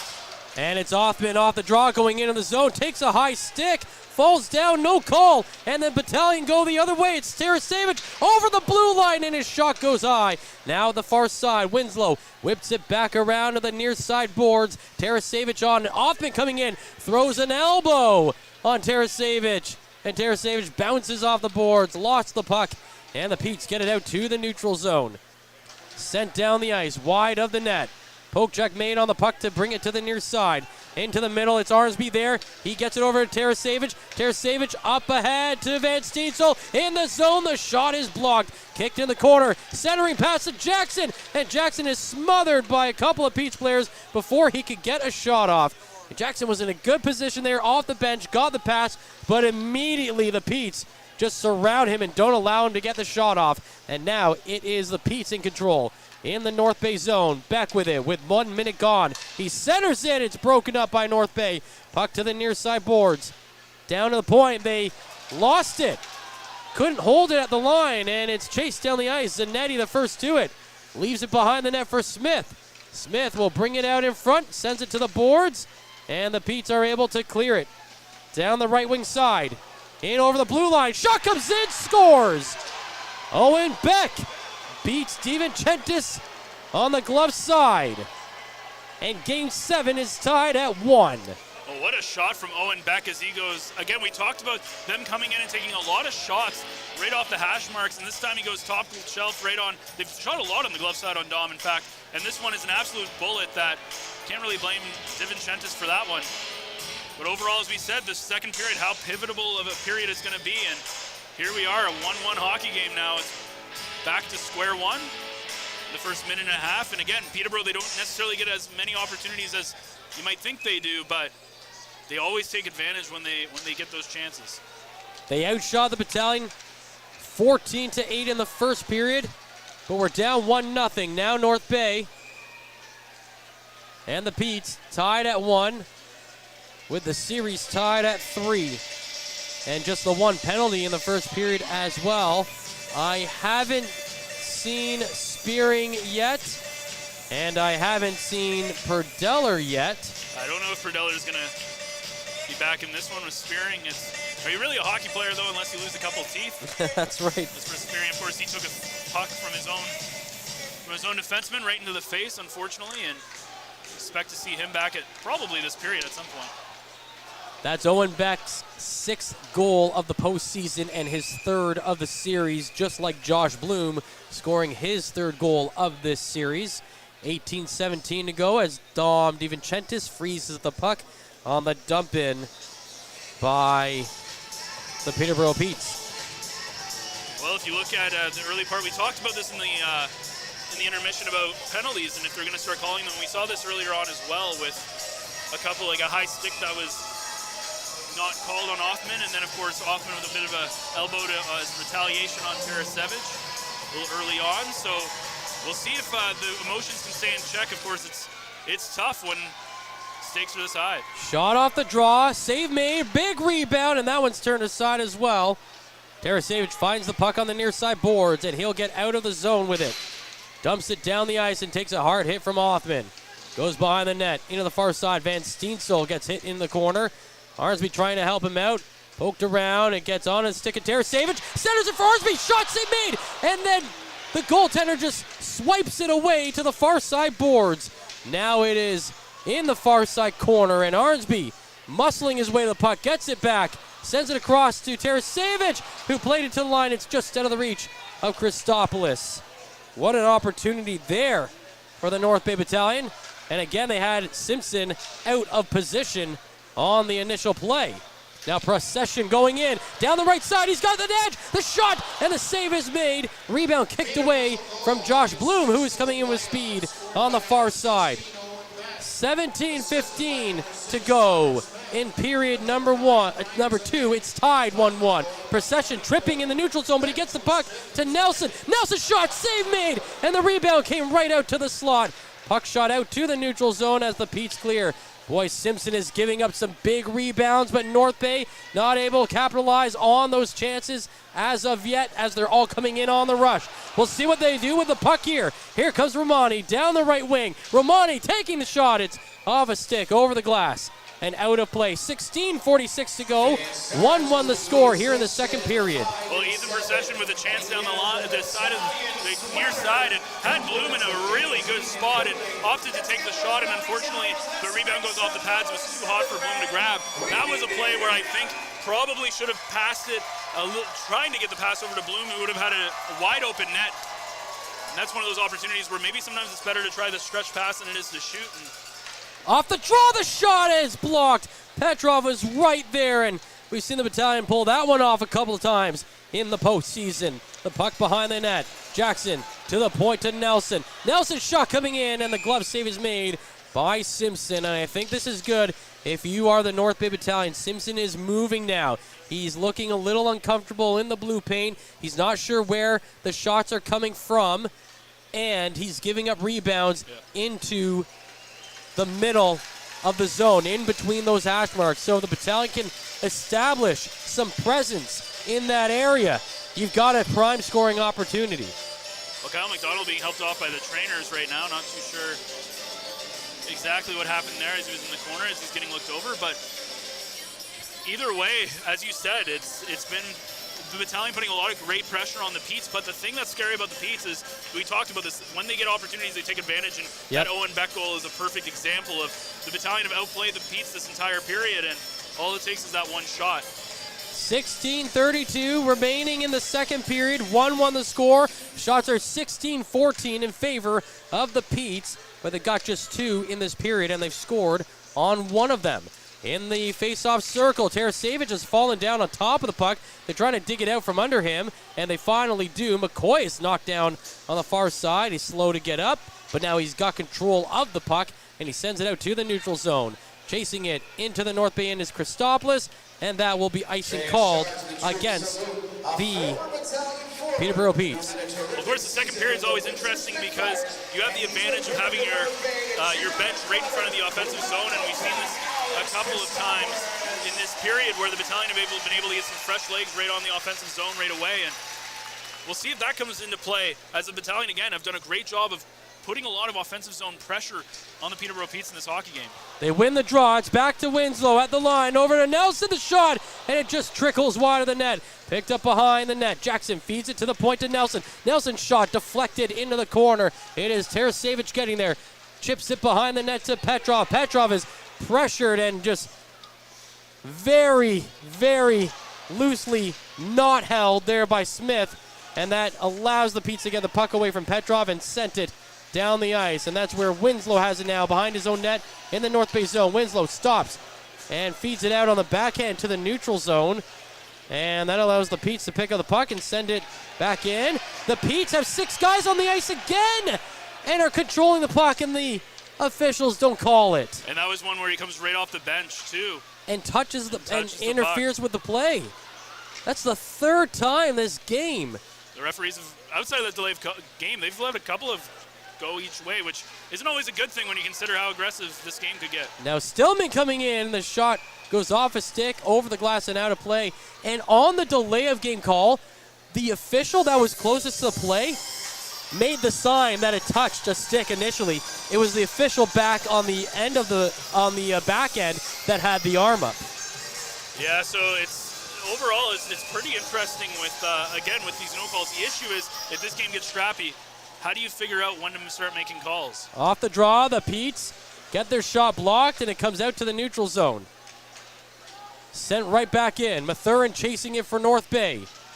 Flips it along the near side boards. Ertel there. Gets it to the middle of the zone to Bloom. Bloom out to the neutral zone. He gets high stick going in over the blue line, and that is going to be called against Peterborough. And then after the whistle, Avon took another shot at him. Then he tries to hit Ertel on his way to the box. I don't know if he's going to get, I doubt he's going to get another 2, but he's not making it and good for his case here, not to potentially even get an unsportsmanlike a roughing call. But either way, the Battalion 0 for 1 so far on the power play. And again, when they went on it, it was a scoreless game. Now it's again tie game at 1. Another huge power play. Both teams only a pair of power play goals coming into this game. Obviously, the Battalion have struggled with the power play in the regular season. They've had some good times, they've had some bad times. A lot of passing in their last attempt, Matt. It's going to be very imperative that they're able to get that east-west pass that they want to get out, or give Nelson a couple opportunities. They are 16 for 67 in the postseason coming into tonight. The shot, save made, rebound on the doorstep, and Van Steensel tries to knock it back to the boards. That got blocked, it's in the corner. The Petes find it, and they send it down the ice. 1-1 the score here in the second period. 14.5 to play in the second period, and 1:40 remaining in the penalty to Avon. It shows how much Houlihan trusts Owen Van Steensel getting some first power play unit time. But the Battalion can't complete a pass coming over the blue line. The Petes knock it away, but then they send it into their own bench. And so that will blow the play down. 1:28 to go in the penalty to Avon. 14-14 remaining in the second period. 1-1 the score. Well, regardless of how this goes out, the Battalion, they've done their job so far in the second period despite being outscored 1-0. North Bay off the draw, trying to move it to the middle of the ice. And McDonald was knocked away from the puck, and the Petes send the puck all the way down into the North Bay zone. Whipped around on the far side boards. Van Steensel picks it up, gets over the blue line, finds McDonald coming in. The shot is stopped by Simpson. McDonald. And McDonald's getting I'm not too sure what he's getting called for here. So McDonald took the shot, skated by Simpson, and Simpson was acting like he just got bowled over. Unless he took the shot. Kids, again, with the padding of a goaltender, you're not necessarily always protected, and even the padding that you do have. We talked about this with Colton Point when he was on the podcast, and that's just one of those interesting calls. And again, it's weird the way that the officiating has been called today. There's been a lot of known calls, and now Hoffman talking to Avon in the penalty box here. They haven't even made the call yet. Yeah, we're not too sure. Either way, it's going to be 4-on-4. Slashing is going to be the call. So there must have been something that we couldn't have seen. So the Petes now, 4-on-4 for a minute, and then they will have a shortened power play. 13:40 to go in the second period. 1-1 the score. Racing down the ice, Tarasevic puts on the brakes at the goal line. Sends the puck to the point to Winslow. Feeds it back to the left side boards to Tarasevic. In the middle, Arnsby skating, shoots just wide of the net. Arnsby went across his body and tried to cross up Simpson all on his own, and it almost worked. And now the Petes out of the zone. Maillet over the blue line. Down the left wing, going into the corner. Gets pushed off the puck, but it ends up on the stick of Hoffman at the point. Across to McCoy, back to Hoffman. Hoffman coming down the left side into the circle. Taking the shot, scores. Hoffman lifts it over the shoulder of Dom DiVincentis, and the Petes have the lead in Game 7. It's 2-1 in the second period. Well, just like Owen Beck's goal, what a shot from Brendan Hoffman. Not a lot of daylight there between DiVincentis and the crossbar, and he finds the only daylight there, and all of a sudden the Petes have taken a 2-1 lead here in the second period. And again, we talked about it, the Battalion have played the better second period. They've had so many good opportunities. But the Peterborough Petes have been able to take advantage of the opportunities that they get, and the difference maker in this game is two great shots, one from Owen Beck earlier and this one from Brendan Hoffman. 13:05 to go, and it remains 4-on-4 for another 15 seconds, and then again, Peterborough will get some power play time. What a good moment to get a goal if you are the Peterborough Petes. And they come out of the neutral zone with it. In over the blue line. Avon's out of the box. It's a power play for 45 seconds. Zanetti on the far side. Feeds it to the point to Avon. Avon across to the left side. Robertson to the middle. Maillet's shot is blocked. North Bay trying to get the puck. Nelson finds it and sends it down the ice. Ertel chasing it. Going behind the net. It's knocked away from him. And up to the neutral zone to Maillet. Maillet gets it over to Avon. Avon skating in on the right side boards. He gets pushed there. The puck into the corner. Now whipped around to the near side. Maillet is there. He gets knocked off the puck, and North Bay dump it down the ice. 10 seconds to go in the penalty to McDonald. It's a 2-1 lead for the Petes with 12 minutes remaining in the second period. They've got both their goals here in the second period. Bloom is knocked down. Coming out of the zone, no call coming. McDonald is out of the box. Puck is inside the Peterborough zone. Christopoulos finds it in the neutral zone. He plays it up ahead to McDonald. Remember how chippy Game 5 got. We'll see if it happens here. Now there's a stretch pass to Lockhart coming in. And the save is made by DiVincentis as he stops Lockhart on the breakaway with 11:35 to go in the second period. Well, it was J.R. Avon again, who just came out of the penalty box for his high sticking call, who just takes down Josh Bloom and right in front of the official, and again, no call. And this is where the official, I'm not one to generally complain about officiating, and this has happened for both teams, mind you, that there's been some weird calls that have kind of happened right in front of the officials that just have not been called at all. And again, this has been something that's affected both teams so far. And at the end of the day, if you're the Battalion, you have to find a way to handle your emotions here. This is a huge game, and you can't let yourself get wound up in the moment. And Ryan Olahan is trying to figure out how his player can get called for slashing, but they don't receive the power play on that one. Again, it's one of those things where you have to have a short memory as well. Like, you can't dwell on that if you're the players or the coaches, because at the end of the day, it doesn't matter. You're still down 2-1, and realistically, the next 31 minutes is the only thing that matters in your season. Mathurin gets it up ahead to Romani. He dumps it in to the Pete zone. It goes around to the far side boards with 11:20 to play. In the far side corner, it gets flipped back to the near side. Picking up the puck is Avon. He gets shoved in the boards, but the Petes are able to get the puck out of the zone. Now it's knocked around a little bit in the neutral zone. It trickles over the North Bay blue line. A couple of players with a couple of chances at it, but now it's on the stick of Kyle Jackson, and he'll skate up to the neutral zone, gets it to Romani over the blue line. The shot, that goes wide glove side. Jackson throws a hit, finds the puck, trying to get it out of the far side corner. That pass gets blocked by the Petes, and they clear it. Now Winslow has it behind his own blue line, across to Christopoulos, into the middle to Romani. It's knocked off his stick. It goes to the near side boards. Hayes turns it over to Petrov. Petrov splits the D, the shot, and the save is made by Simpson to block Petrov, his 15th of the game, and the Petes continue to lead 2-1 with 10:35 to go in the second period. Well, Petrov, of course, got the go-ahead goal at the time in the third period to give the Battalion a 3-2 leading Game 6 for about a minute. And, of course, that goal, he comes down and goes 5-hole on Simpson. 5-hole is something that's a little bit weaker on Simpson, and he gets it a little bit too high into the body. And Simpson with the easy save. Wakely to take the draw. The Battalion leading in faceoffs right now, 19-17. They have not done that a lot this series. There's a shot from the point, and it goes wide. Picked up behind the net by Ertel. Ertel trying to feed it to the point. It's picked off by the Petes and sent back to the neutral zone. Now Hoffman finds it. He'll drop back. Now he'll send it forward. And it is onto the stick of Robertson. He got shoved in the boards by Christopoulos, and that allows Winslow to carry it behind his own net. Puck sent back up ahead to Christopoulos. He gets up to the Pete's blue line before dumping it in. It goes to the far side, now to the middle. Ertel was right there, but he fans on the shot, and it's sent down the ice. Now Beck at it in the zone. He gets it to Zanetti, the shot that's blocked. Zanetti gets his own rebound, plays it to the middle, and the Battalion plugging up the passing lanes but can't find the puck. They send it to the point to Maillet.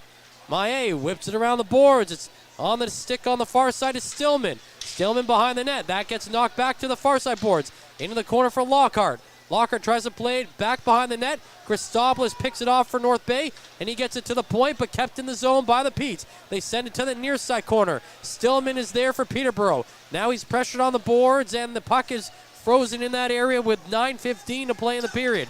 Puck's still there. Now it's at the point to Maillet. Maillet sends it wide of the net. Ricocheted off the boards and onto the stick, and now cleared out by North Bay. Up ahead to Ertel. Ertel, one-on-one down the ice. He can't get around the defender, and the Petes will send it back the other way, and this will be icing called against Peterborough. 8:56 to go. We will take our break and be right back here on the front line, presented by Average Joe's. This period is brought to you by Canada Alumni Perks. Get information on special events and news, or access the Alumni Job Portal. Visit canadacollege.ca/perks for more information. Well, Derek, certainly a momentum shift on the ice as the Petes have taken a 2-1 lead here in the second period. The Battalion certainly have had some chances, just not able to capitalize on those big rebounds Simpson was giving up earlier in the period. That's exactly it, man. A little bit of change of fortune here in this second period. Petes get a couple opportunities with their big gun. Owen Beck first, and then Brendan Hoffman, both with two excellent shots. Pedigree for the NHL. Beat Dom DiVincenzo cleanly high above. And you know what? It looks like the Petes seem to have the momentum right now, and the Battalion are going to have to battle here for the final 9 minutes. And hopefully the seventh man can push to try and get the back on level ground before the end of this period, man. Yeah, these next 9 minutes are going to be huge for the North Bay Battalion here. But you talked about it too. The second period has been an absolutely huge period for the Petes in the postseason. Yeah, and it's tough too because the Battalion have outplayed the Petes, but again, the two opportunities they've really had, they've taken advantage. And off the draw, the Petes send it down the ice. Icing will be called. 8:50 to go in the second period now. 2-1 score for the Peterborough Petes over the North Bay Battalion. Well, here's a great opportunity. Obviously, we just had our mid-period break, but a good opportunity for the Battalion. Of course, defensively in the second period, you are stuck in your zone. If you want to go to a change, you have to find yourself over to the other side because of the way that the ends are. So the Battalion can really pin the Petes down and wear them down if they can maintain possession. The Battalion off the draw, trying to control it. The puck rolling to the line. It's loose out over the blue line. Brastowski took a whack at it, but the Petes intercepted. They carried down the ice, but they go offside with 8:38 to go in the second period. 2-1, Petes lead. Well, we just talked about being able to hold the line. Unfortunately, Brastowski not able to do it that time. And again, it feels like the biggest difference. We talked about the finishing touch. The Battalion just need to find a way to put something by Simpson. He's given them opportunities. He's given them rebounds. And the Battalion need to find themselves, find out who's going to be the one who's going to tie things up. This game's not anywhere close to being over. There's a lot of time left, and we've seen what the Battalion can do, especially when you look at Barrie in Game 7. And actually what's interesting is the second period has actually been pretty good for the North Bay Battalion in this series coming into the night's game. Overall in the postseason, they've outscored their opponents 31-13 in second periods of play, whereas Peterborough's numbers have dropped to 20 goals for and 16 against. Yeah, they came in, I think it was 17-5 or something like that in the second period, so the Battalion have done a great job. But they're down by a goal right now with 8 minutes to play.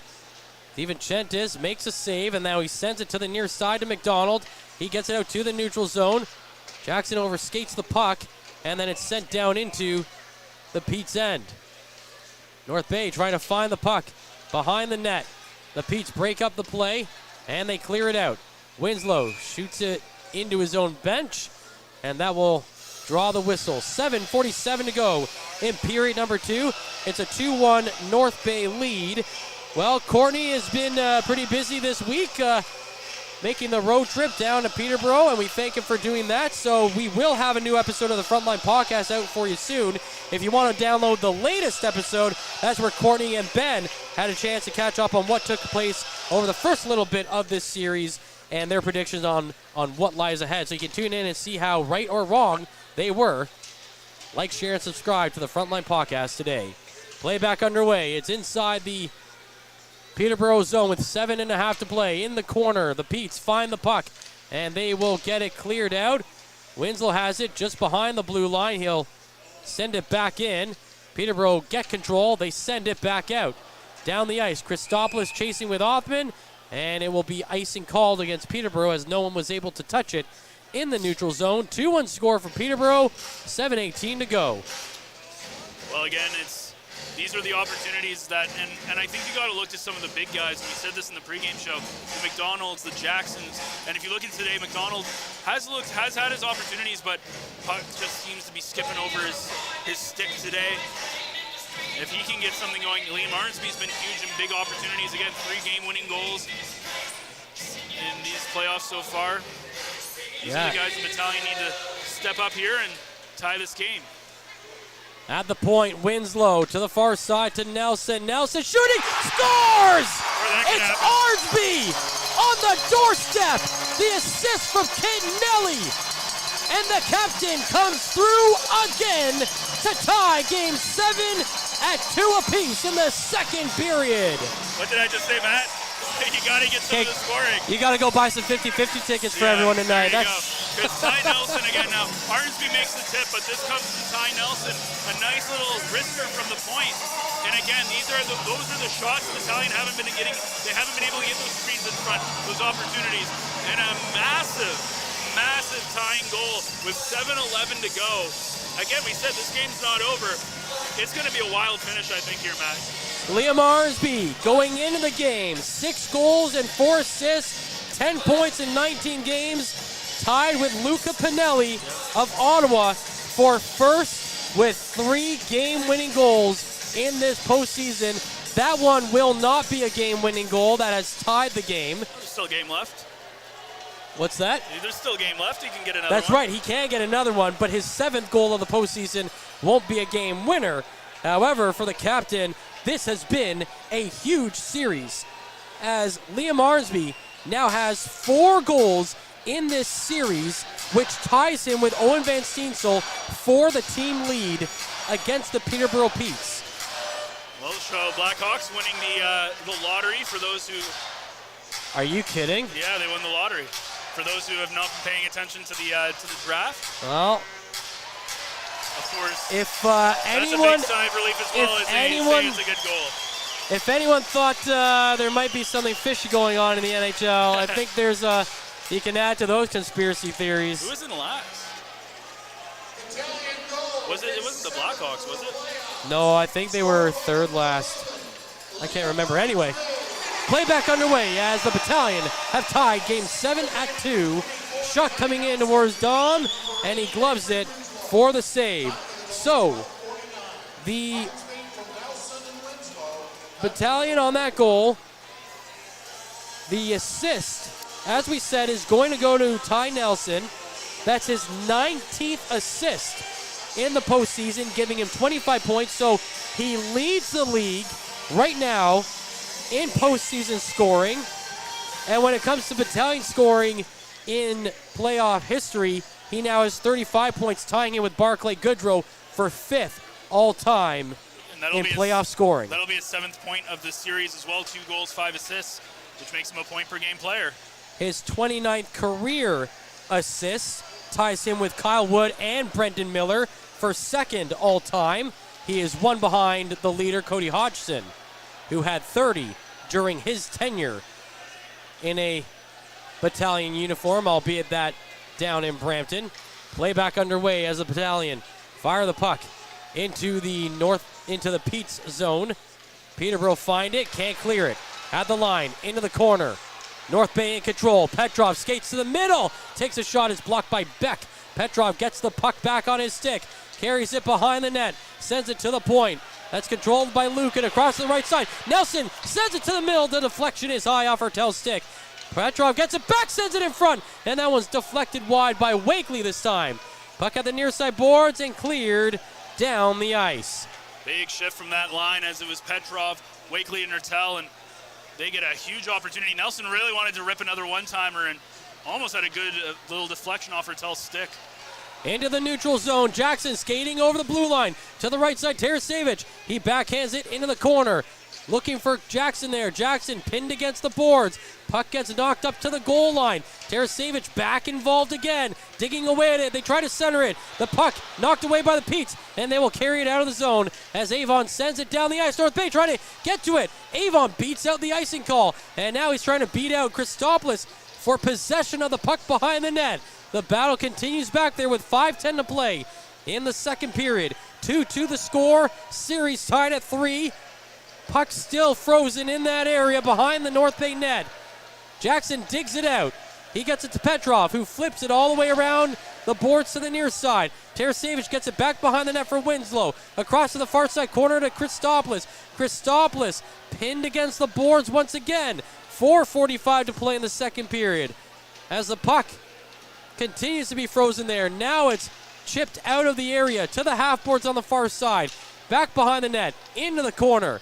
Loose puck picked up by the Petes. They send it to the point. McCoy is there, fires it in, deflected, bounces behind the net. The pass from behind the net comes out wide to the far side. Petrov tries to get it out.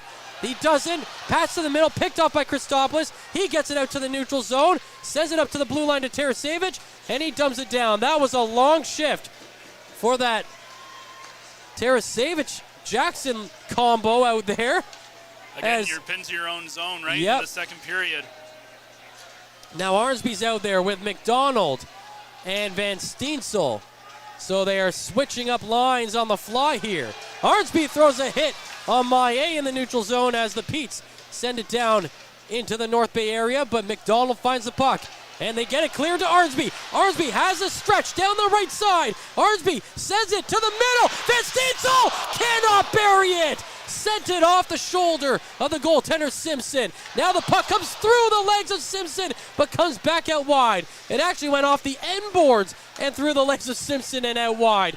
Now it's the Petes on the counterattack. Beck with the shot. It goes just over the glove of DiVincentis and over the net. North Bay flip the puck out into the neutral zone. Chase down the ice. 3:18 to play in the second period as the Petes clear it. Mathurin gets it. Sends it up the middle. 2-2 the score as the Petes fire it back the other way. The Petes send it in behind the net. Mathurin gets control for North Bay. Tries to clear. It's blocked. He'll play it back behind the net for Hislop. Sending it to the far side to Hertel. Feeding up ahead to Winslow. Wakely. Wakely throws a hit. Gets it to McDonald. And they're going to call offside on the play as Wakely's stick snapped on the collision with Zanetti. 2:50 to play in the second period.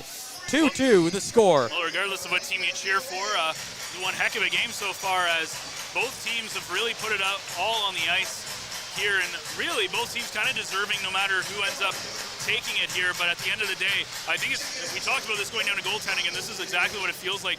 Which goaltender is going to crack? You look at Simpson, a couple of goals that go by him in this game that were not straight up shots, but they were open nets or screens. On the other side, DiVincentis, the 2 goals he gave up were absolute snipes by the Pete's players.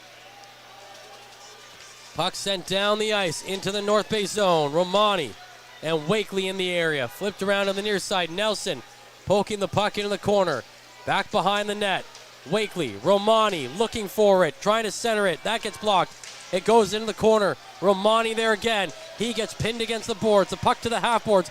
Wakely trying to get control of it. Trying to get it off the stick of Dubois. Dubois trying to clear it now. He gets stopped. Wakely gets tripped up from behind. He goes down hard.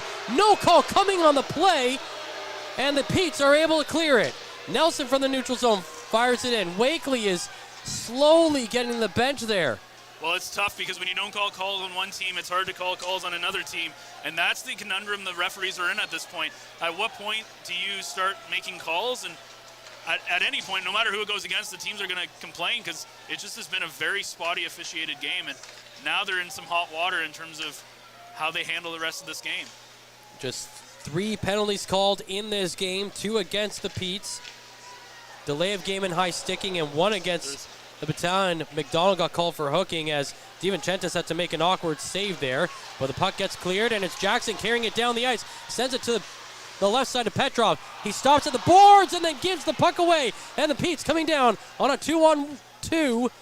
But on the right side, Hayes had no entry, so he dumped it in. That allows Christopoulos to get it. Christopoulos is knocked down hard. Puck to the middle to Robertson, and his shot is blocked, and then he gets knocked down by Christopoulos. The puck goes to the right side boards, and it's Jackson with it. He's trying to control it, sends it behind the net to Winslow, and Winslow will carry it down the right side, sends it up ahead to Tarasevich. He's coming down the right wing, stops inside the blue line, plays it in behind the net, and it's Zanetti who gets it there for the Petes. 1 minute to go in the second period. 2-2 the score. The Battalion had a 1-goal lead coming in to the second period. Both teams getting goals on the board here. Nelson throws a hit behind the North Bay net. Puck comes up to the line. Petes shovel it down in the half boards. McDonald clears it up ahead, gets it on the stick of Bloom. Bloom takes a hard hit on the boards. But he gets the puck to McDonald. McDonald centers it to Mathurin. The shot, and it just goes high. Now it's picked up by Avon, and he is run into by Arnsby. Arnsby gets the puck from the neutral zone, and Arnsby throws another hit. This time Smith takes the brunt of it. And now it's North Bay coming back in the zone. Mathurin on the half boards on the far side. He's being pressured in the boards. McDonald shoves Beck out of the way as time runs out in the second. Game 7 is going to the third, tied at 2. But the Battalion really coming on there at the end of the period. We'll take a break and come back for our second period intermission. You're watching the Battalion right here on the Frontline broadcast, presented by Average Joe's. Stay tuned. Average Joe's Eatery and Patio Bar is North Bay's only year-round lakefront restaurant. On the shores of beautiful Trout Lake, we have been serving delicious food and stunning views since 1999. Indulge in one of our delicious menu items or simply sit with a cocktail in hand and watch the beauty of Trout Lake before your eyes. Check us out online at averagejoes.net or visit us in person at 3501 Trout Lake Road, North Bay.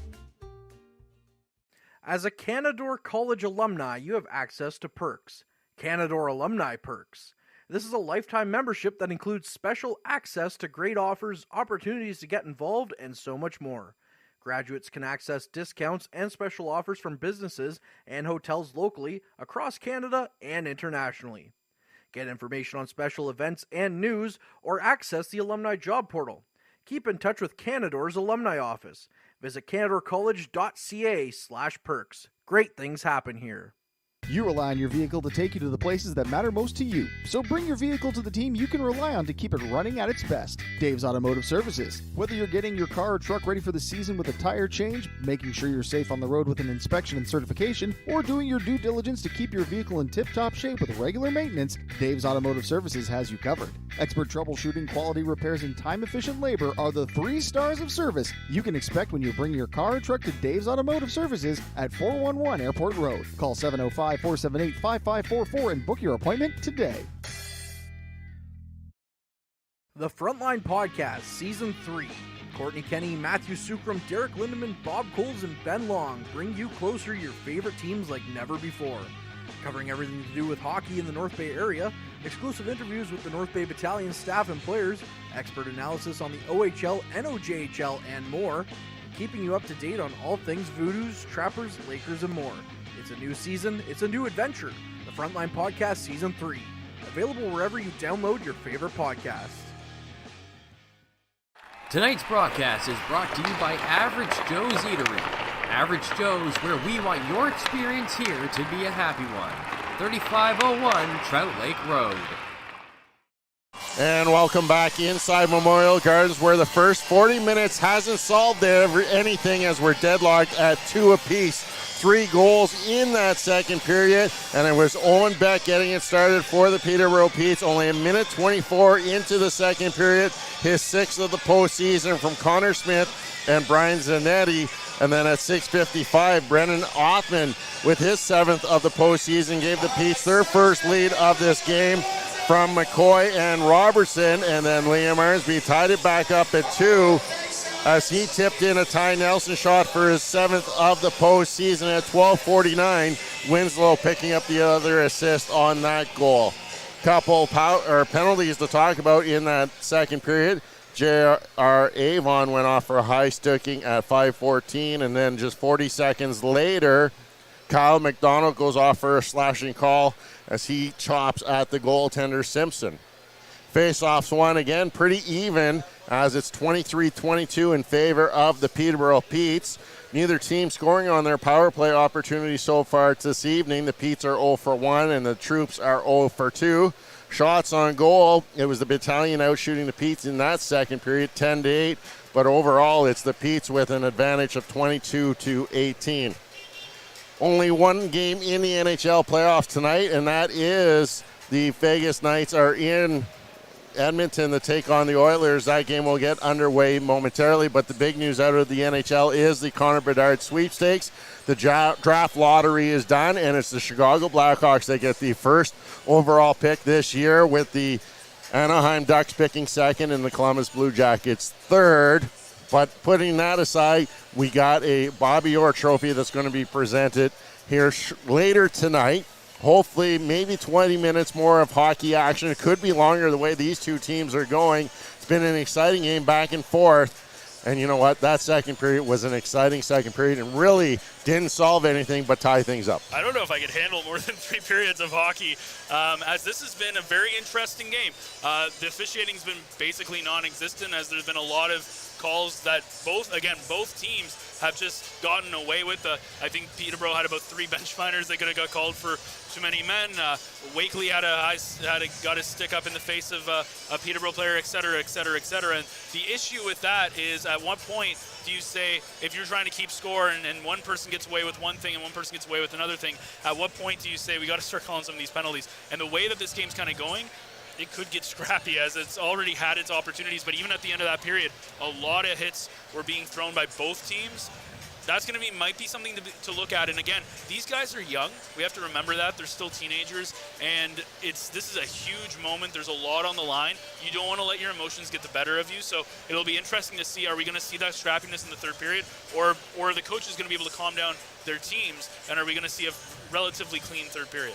It's hard to predict because even with the amount of hits, the physicality picking up there near the end of the second period, there was no real scrums after whistles. And even when the horns sounded, both teams kind of went their own ways back to the dressing room. They know there's a lot at stake, and they know that the next round is opening up on Thursday, and it's going to be a short turnaround. The London Knights already through after knocking off the Sarnia Sting in 6. London's at home waiting, resting up, so it's, you know what, one of these two teams is going to be tired, and the longer this series goes, the happier London will be. Exactly, and if you look at going into that series, you're most likely going to see a banged-up team either way, right? You see Pasquale Zito. I don't know if he's going to be back. He could be, but there's a potential that he's not back for that London series if North Bay moves on. On the other side, we've seen today with Perdeller going down, of course, and who knows if he's going to be back for that London series. And I know that you got a chance. Did you get a chance to see Spearing, or do you have any update on him? I haven't seen Spearing, and you know what, even down behind the bench, no even talk of him. He's still in the dressing room. I have seen Perdeller. He's on crutches in behind the bench. Melee is still down there in a full foot boot, and Govro is the other player that's down there due to suspension. But yeah, Spearing, that's a big miss because now you're down to 5D on the back end. They played a lot of hockey last night, knowing that they didn't have that 7D last night. They're down one more, so now you got 5D. If you can start wearing down that D, some opportunities could be away, especially when you have guys with speed the kill for in Tarasevic and Petrov. Yeah, it's never fun to lose your captain either, and that's a big, you talk about the leadership that they lose on the ice at that same time, and it's going to be a very interesting third period. We talked about how pivotal that second period was, and it's true. You looked at the Petes who scored 2 goals relatively close to each other and on 2 huge snipes. Owen Beck with a beautiful goal, glove side over the glove of Dom DiVincentis, and then, of course, our player to watch, which we'll get to in a little bit, Brendan Hoffman, who put it in the perfect spot over the shoulder of DiVincentis. But then you look at the other side of the Battalion, kind of some scrappy goals. Bloom had a wide open net on kind of a puck that bounced around a little bit, and then of course Liam Arnsby gets a beautiful tip on a Nelson shot. So kind of interesting how it's been completely different on both sides of the ice in terms of goal scoring. Well, you brought up our players to watch, so why not recap them how they've done through 40 minutes, as our players to watch are brought to you by Mike, the financial advisor. Players to Watch is brought to you by Mike, the financial advisor. If you have financial questions, he has financial answers. On Facebook, Instagram, and TikTok at Mike the FA. Brandon Oth of the Peterborough Petes, as advertised, 1 goal in this game on a beautiful snipe. His only shot of the game. Kyle McDonald, not on the score sheet, is a -1 in the plus minus, and has 1 shot on, or 2 shots on goal. Did pick up a penalty. This is a player that could wake up. He took a big hit in the corner, stayed down, but that could wake him up. And if you wake up that player, there's something that could be said, and he can take over a game using that size and his speed and that shot. Well, again, he's been relatively quiet in this playoff series when you look at the 2 goals coming in Game 5, which was a game that the Battalion dominated right from the beginning of that hockey game. And as you said, I think Kyle McDonald could be one of those guys when we look at after this third period. Maybe he's the guy who gets that game winner, who knows?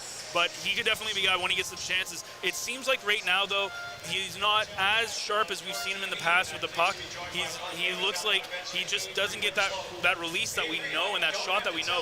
He just hasn't been able to find that so far. But again, all it takes is 1 shot to make this a 3-2 game. And it feels like with the way this game's going, it's almost like the next goal is going to win, whether it's in regulation or not.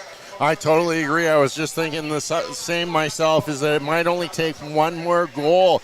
And I think it might come early in this third period, almost kind of like overtime, where 2 teams are going to come out flying, and if they can capitalize before they settle into that 5-minute mark, the next 5-10 minutes, it's going to be like equal. I think if you can score in the first 5 minutes, that's going to go a long way in winning this game. Yeah, and one of the things that I think Peterborough has going for them if they score early on is they've played very well defensively in their own zone. They've kept a lot of the high traffic areas from the Battalion, a lot of these second opportunities. Simpson loves to hold the puck. They do a good job generally winning faceoffs. So in this game, it's been kind of even for the most part, but they've done a good job in front of Simpson winning these defensive faceoffs.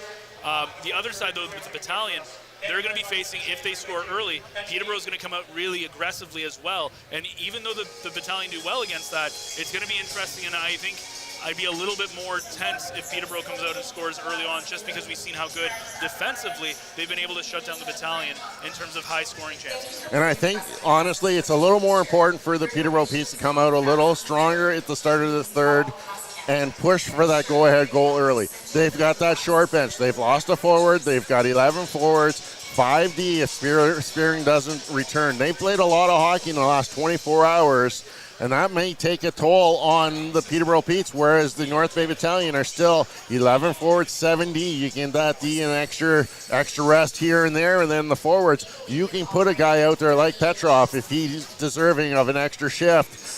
The long haul might be the advantage of the Battalion. And we've seen Petrov step up when he needs to. You look at Game 6 with a big go-ahead goal at the time in the third period, and we've seen him put out a couple of, he hasn't scored quite to the clip that I think he would have liked to, but he's been putting up the points on the racking up the assists. But we've seen him, especially in the Barrie series and now here, we've seen him getting a lot more into the goal column as well. And I think he's going to be a big player. Him and McDonald, I think, are going to be the two big players, but don't count out guys like Jackson. Arnsby already with a goal. He could, again, 3-game winners already this season, or this postseason, which ties him for first. He could take the lead here as well. There's a lot of things that you look at and you say, okay, the Battalion have a lot of options. I think if you look at the Peterborough, it's really, can you close down Owen Beck? Can you, J.R. Avon has looked really good in this game as well. He's had a couple of opportunities. Can you close Hoffman? If you can shut down a couple of players from the Petes versus a lot of the players on the Battalion, I think the Battalion, they've played super well. They've had the advantage, and both teams really, in a way, have deserved the Bobby Orr Trophy here tonight, but only one team can take it, and it's going to be interesting to see what team that is. And it's really hard when you look at the Peterborough Petes. The 2 goals they scored were off of speed through the neutral zone. Owen Beck and Hoffman, 2 really wisely guys that have speed, go down the wing and take shots, whereas North Bay is building their offense off of zone time, getting the puck in deep, controlling the play offensively, and working it around, getting shots from the point. Winslow basically Nelson firing, just putting a puck on goal, and Arnsby tips it in.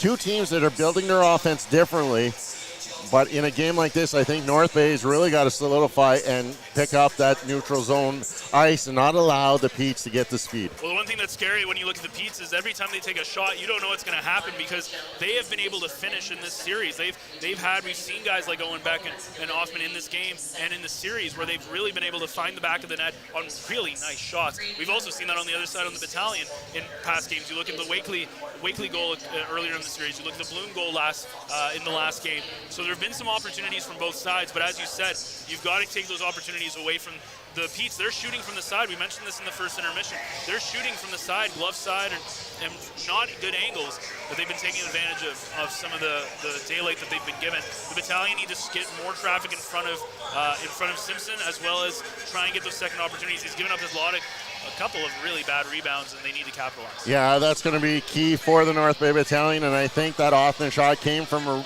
not a nearly impossible angle, but that was a great shot almost from the goal line. But still, 20 minutes to play here in this Game 7. Same scores that we saw last night after 2. It was 2-2 going into the third last night, 2-2 going in the third again tonight. Hopefully it's a little different outcome for the North Bay Battalion. But when we come back, Matt Sukram will rejoin Ben Sargent on the front line as you're watching Battalion's Petes in the championship final.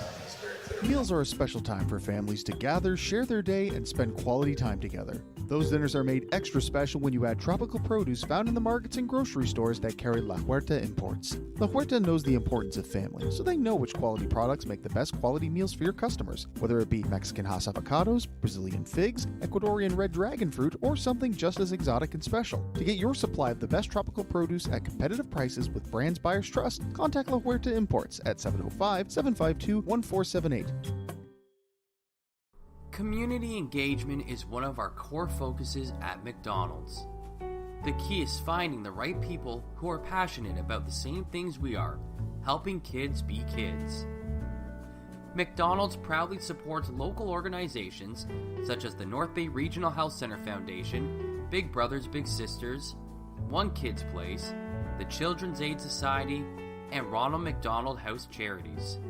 Stop by McDonald's on 1500 Fisher Street, North Bay, to see how we can serve you and the community every day.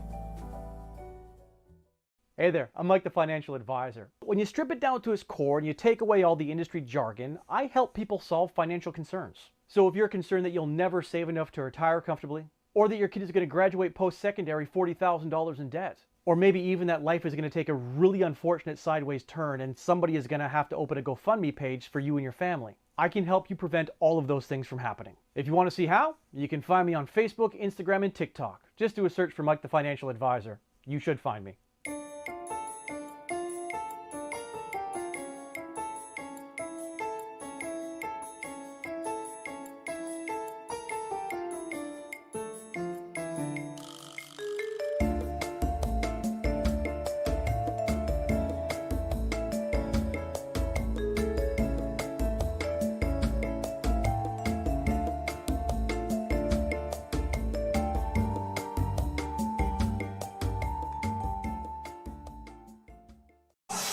Welcome back. Matthew Sugrum with you here, alongside Ben Sargent. 20 minutes remaining in regulation in Game 7.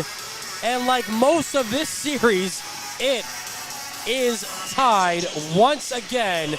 I mean, it has been a back-and-forth series really outside of Game 5. Every game has really come down to who's going to have the best third period. Exactly, and well, in 20 minutes, or maybe a little bit more, who knows, but in 20 minutes, one of these two teams is going to be hoisting the Bobby Orr Trophy, and honestly, at this point, Matt, both teams definitely deserve it, as they have both been absolutely fantastic in this series as the puck is dropped. Stuck in the middle, and Robertson finally digs it out and sends it down the ice. And again, we thank you for joining us. It's been an absolute pleasure to bring you these games all season long. And we really thank you for helping us grow our subscriber base. Don't forget to like and subscribe while you're watching right now. 19:30 to go as the Battalion send the puck down the ice. It's behind the net. White has it for the Petes. Gets knocked down, but maintains possession, carries it to the corner, centers it, and the Petes will be able to get the puck out of the zone and down the ice. And DiVincentis in his own end will play it behind the net. Flipped around, comes out of the zone, and now deflected into the Pete's end. Peterborough gets it to the half-boards. McDonald's pass across to the far side to Petrov. Petrov tried to play it to the net. That got blocked, and that is sent down the ice. 1 minute into the third period here. Nelson's pass up the middle blocked, and now Lockhart goes the other way for the Petes. His shot deflected into the corner. Now chipped along behind the net. Goes to the far side. McDonald reaching for it. Lockhart gets it. Sends it back behind the net for Stillman. Stillman looking to the line. Sends it to McCoy. The shot comes in and DiVincentis deflects it away. Sent down the ice. Jackson over the blue line to the right side boards. Looking to center it. The player got knocked away from the puck. That was McDonald. And the puck gets cleared. 18:15 remaining in the third period. 2-2 the score as the Petes dump it right back down into the North Bay end. North Bay clear. The Petes dump it right back in again. It's like the game restarted. Feeling out process. Now behind the net. Hislop whacked at the puck and skating in the area at the right time was J.R. Avon. He went flying over the stick of Hislop. And the result is a tripping call against the North Bay Battalion. Well, again, this is an instance where we talked about penalties not being called earlier in the period, and they decided that's, out of all the penalties that could have been called, of course, Hislop going for the puck, but one that could have gone, call it really could have gone either way, but with the way that this is going, obviously drawing the ire of the crowd here, as it's been a very uneven officiated game in terms of both teams getting kind of shafted by non-calls, I should say. North Bay clear it. 1:50 on the clock in the Hislop penalty. 17:45 on the clock in the third period. Tied at 2 in this game. Tied at 3 in this series. Peterborough turn over the puck. Here comes Arnsby down the left wing side. Arnsby's got a man with him. He carries it to the right side. The shot is blocked and then kicked into the goaltender by Robertson, but Simpson was able to smother that one. Well, Simpson, again, decides to cover this, even though he did have another battalion right at him, but easily could have given that up as there was 4 Petes right around him. And now he forces an offensive zone face-off, and this is where it can work against you as a goaltender, as he puts a lot of pressure on that centerman, and when it tears, Evans has a chance to give a good opportunity for the battalion. But they don't win the draw. The Petes control with 17:25 to play in the third period and a minute 25 to go on their power play. They clear the zone, but it's deflected off a stick, and Winslow finds the loose puck in the neutral zone and dumps it right back in. Well, the other thing is that it puts you on your heels as a team, right? That's exactly what the Petes are like right there, and now all of a sudden you've wasted a couple of precious seconds. They dump it down the ice, and that will be icing called against the Petes. And it seems like a weird thing because Simpson just covers it up, but it kind of creates this whole sequence of events. As you said, now it's icing. Now there's a minute 8 left. You killed off about 30 seconds from this power play. So again, this is the difference between we've seen DiVincentis probably played in times when he probably shouldn't have, and we've seen Simpson hold on to the puck religiously, and it's burns him a little bit here if Peterborough can't get anything going in the next minute. I feel like he has made that adjustment throughout every game of this series. When he feels like he's starting to give up too many rebounds, he starts to just keep the puck and smother it. Now here come the Petes. Over the blue line. Stillman in. The shot goes high. Off the glass and sent down the ice. But, I mean, like we said, second period, he was giving up rebounds. Yeah. Early on in the third, he's just holding on to it and not giving up that chance. Yeah, and that's just not a lot of confidence in yourself there, and that could be something the battalion take advantage of. White over the blue line. Drops it back to Beck. Beck sends it around to the far side. Ertel is there for North Bay, and he clears it down the ice. 16:20 to play in the third period with 20 seconds remaining in the penalty to Hislop, and it's a 2-2 tie game. Over the line, Maillet falls down, gets back up, finds the puck, sends it to Beck, who fires it in, and it goes high, off the glass and cleared again. I don't know if the Petes have made more than 2 or 3 passes in the offensive zone on this power play. Great penalty kill for the battalion as Hislop, of course, takes a penalty he probably wouldn't have liked to take, and early on in this period, a great chance. It's killed, but now the Petes coming in. The shot and the save is made by Christopoulos. It went off the toe of DiVincentis and started rolling to the goal line with nobody there, and Christopoulos came out of nowhere to just shoot that puck away. Just sweeping it off the red line and keeping this game tied 2-2, but the play continues in the North Bay zone. Hoffman plays it to the near side boards. Petrov picks up the loose puck for North Bay, and he gets it out and cleared down the ice. Petrov from the Pete's corner tried to send it to the middle. That got blocked off the net, and it allows the Petes to clear. And it's McDonald passing back to his own end for Hislop. He'll send it down the ice, deflected by Petrov. And in behind the net in the Pete zone, McDonald on the forecheck, trying to control the puck. He sends it behind the net, back to Jackson. Jackson gets tripped up on an identical play, and there's no call called. Wow. You talk about 3 or 4 too many men on ice penalties that didn't get called against the Petes. You talk about a stick infraction now that isn't called against the Petes. Man, the North Bay Battalion, they can't let that bother them, but I'm sure it does. It's tough, too, because, as you said, a couple of opportunities, but it's gone both ways as well. The Petes have also been kind of screwed by it, too. Down the ice. Here come the Petes. They send it on net. It is in. J.R. Avon lifted over the shoulder of DiVincentis, and I thought it might have gone off the inside of the post and out, but the official called it a good goal, and just like that, the Petes with a 3-2 lead when really they should be on the penalty kill right now. Well, you look at it, and we talked about this, the Petes kind of being outplayed in this period again. It's a couple of good opportunities by the battalion, and it just seems like every time they get an opportunity, they take advantage of it, and Avon just chips this over the shoulder of Dom DiVincentis, and he just beats out the defender with his speed, and there's still 14 minutes to go, but now you're going to be on the offensive if you're the battalion with your season on the line. 14-10 to go in the third. You can now hear a pin drop in this arena. Sixth goal of the playoffs for J.R. Avon. And has in every goal for the Petes looked very similar. Just lifting it up and finding its way over DeVincentis. Absolutely heartbreaking here for the North Bay Battalion if this is how things end. But still 13:45 to go. And we know about this Battalion team is they know how to come back.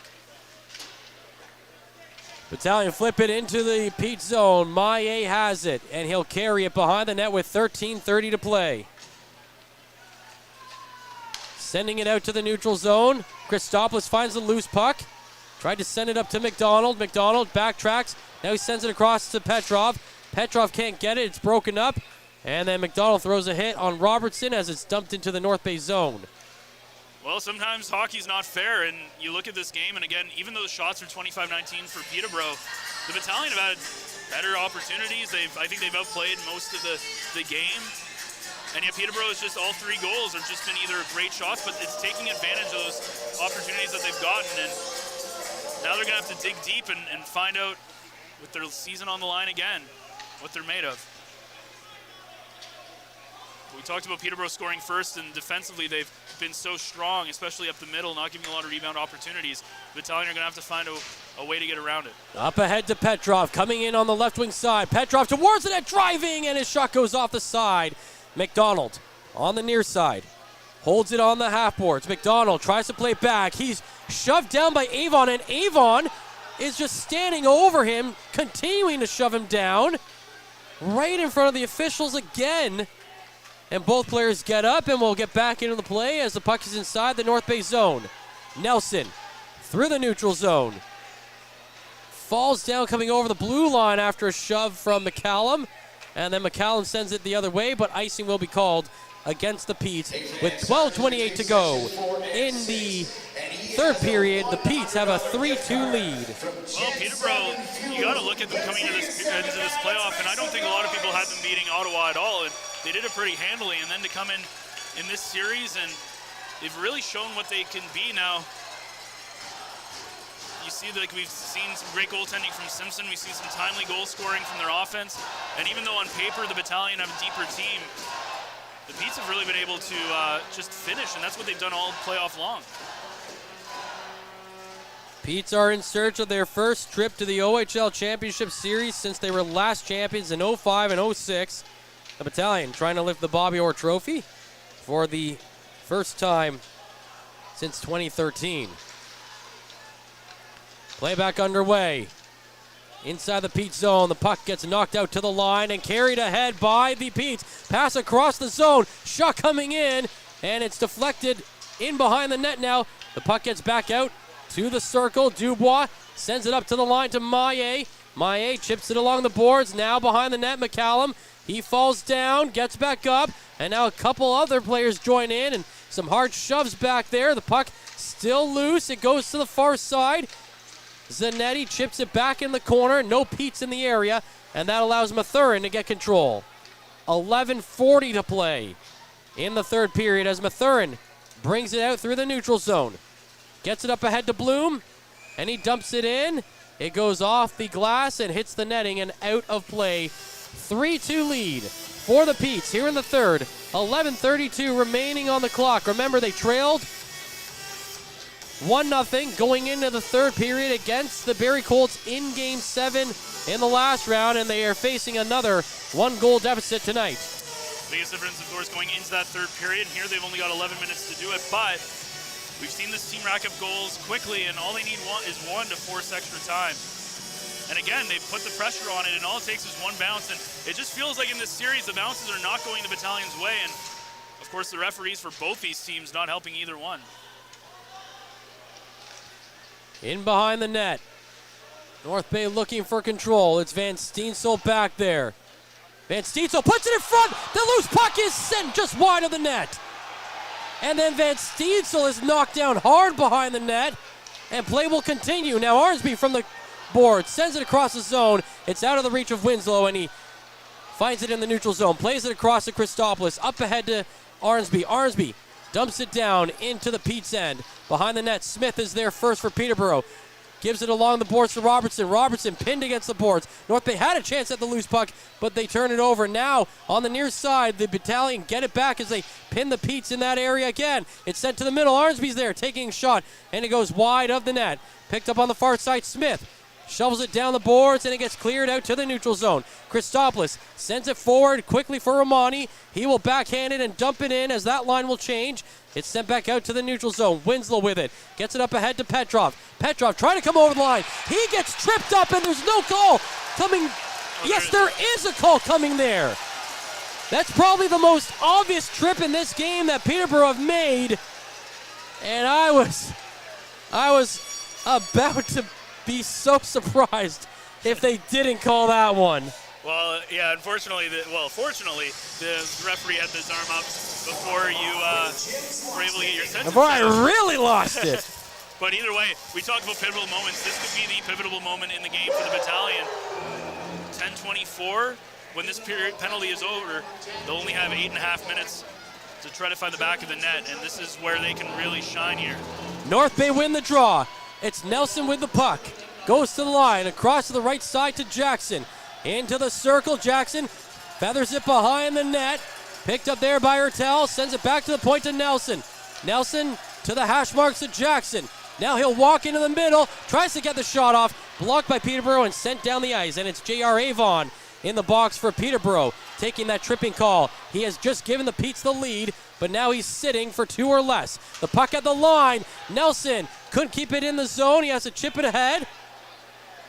And then Petrov touched the puck on the delayed offside, and that means it's going all the way down into the North Bay zone. Yeah, they say it's going to be intentional offside, which sends it back into the defensive zone. And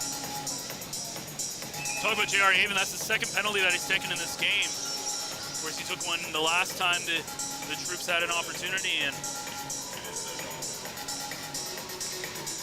it's going to be interesting.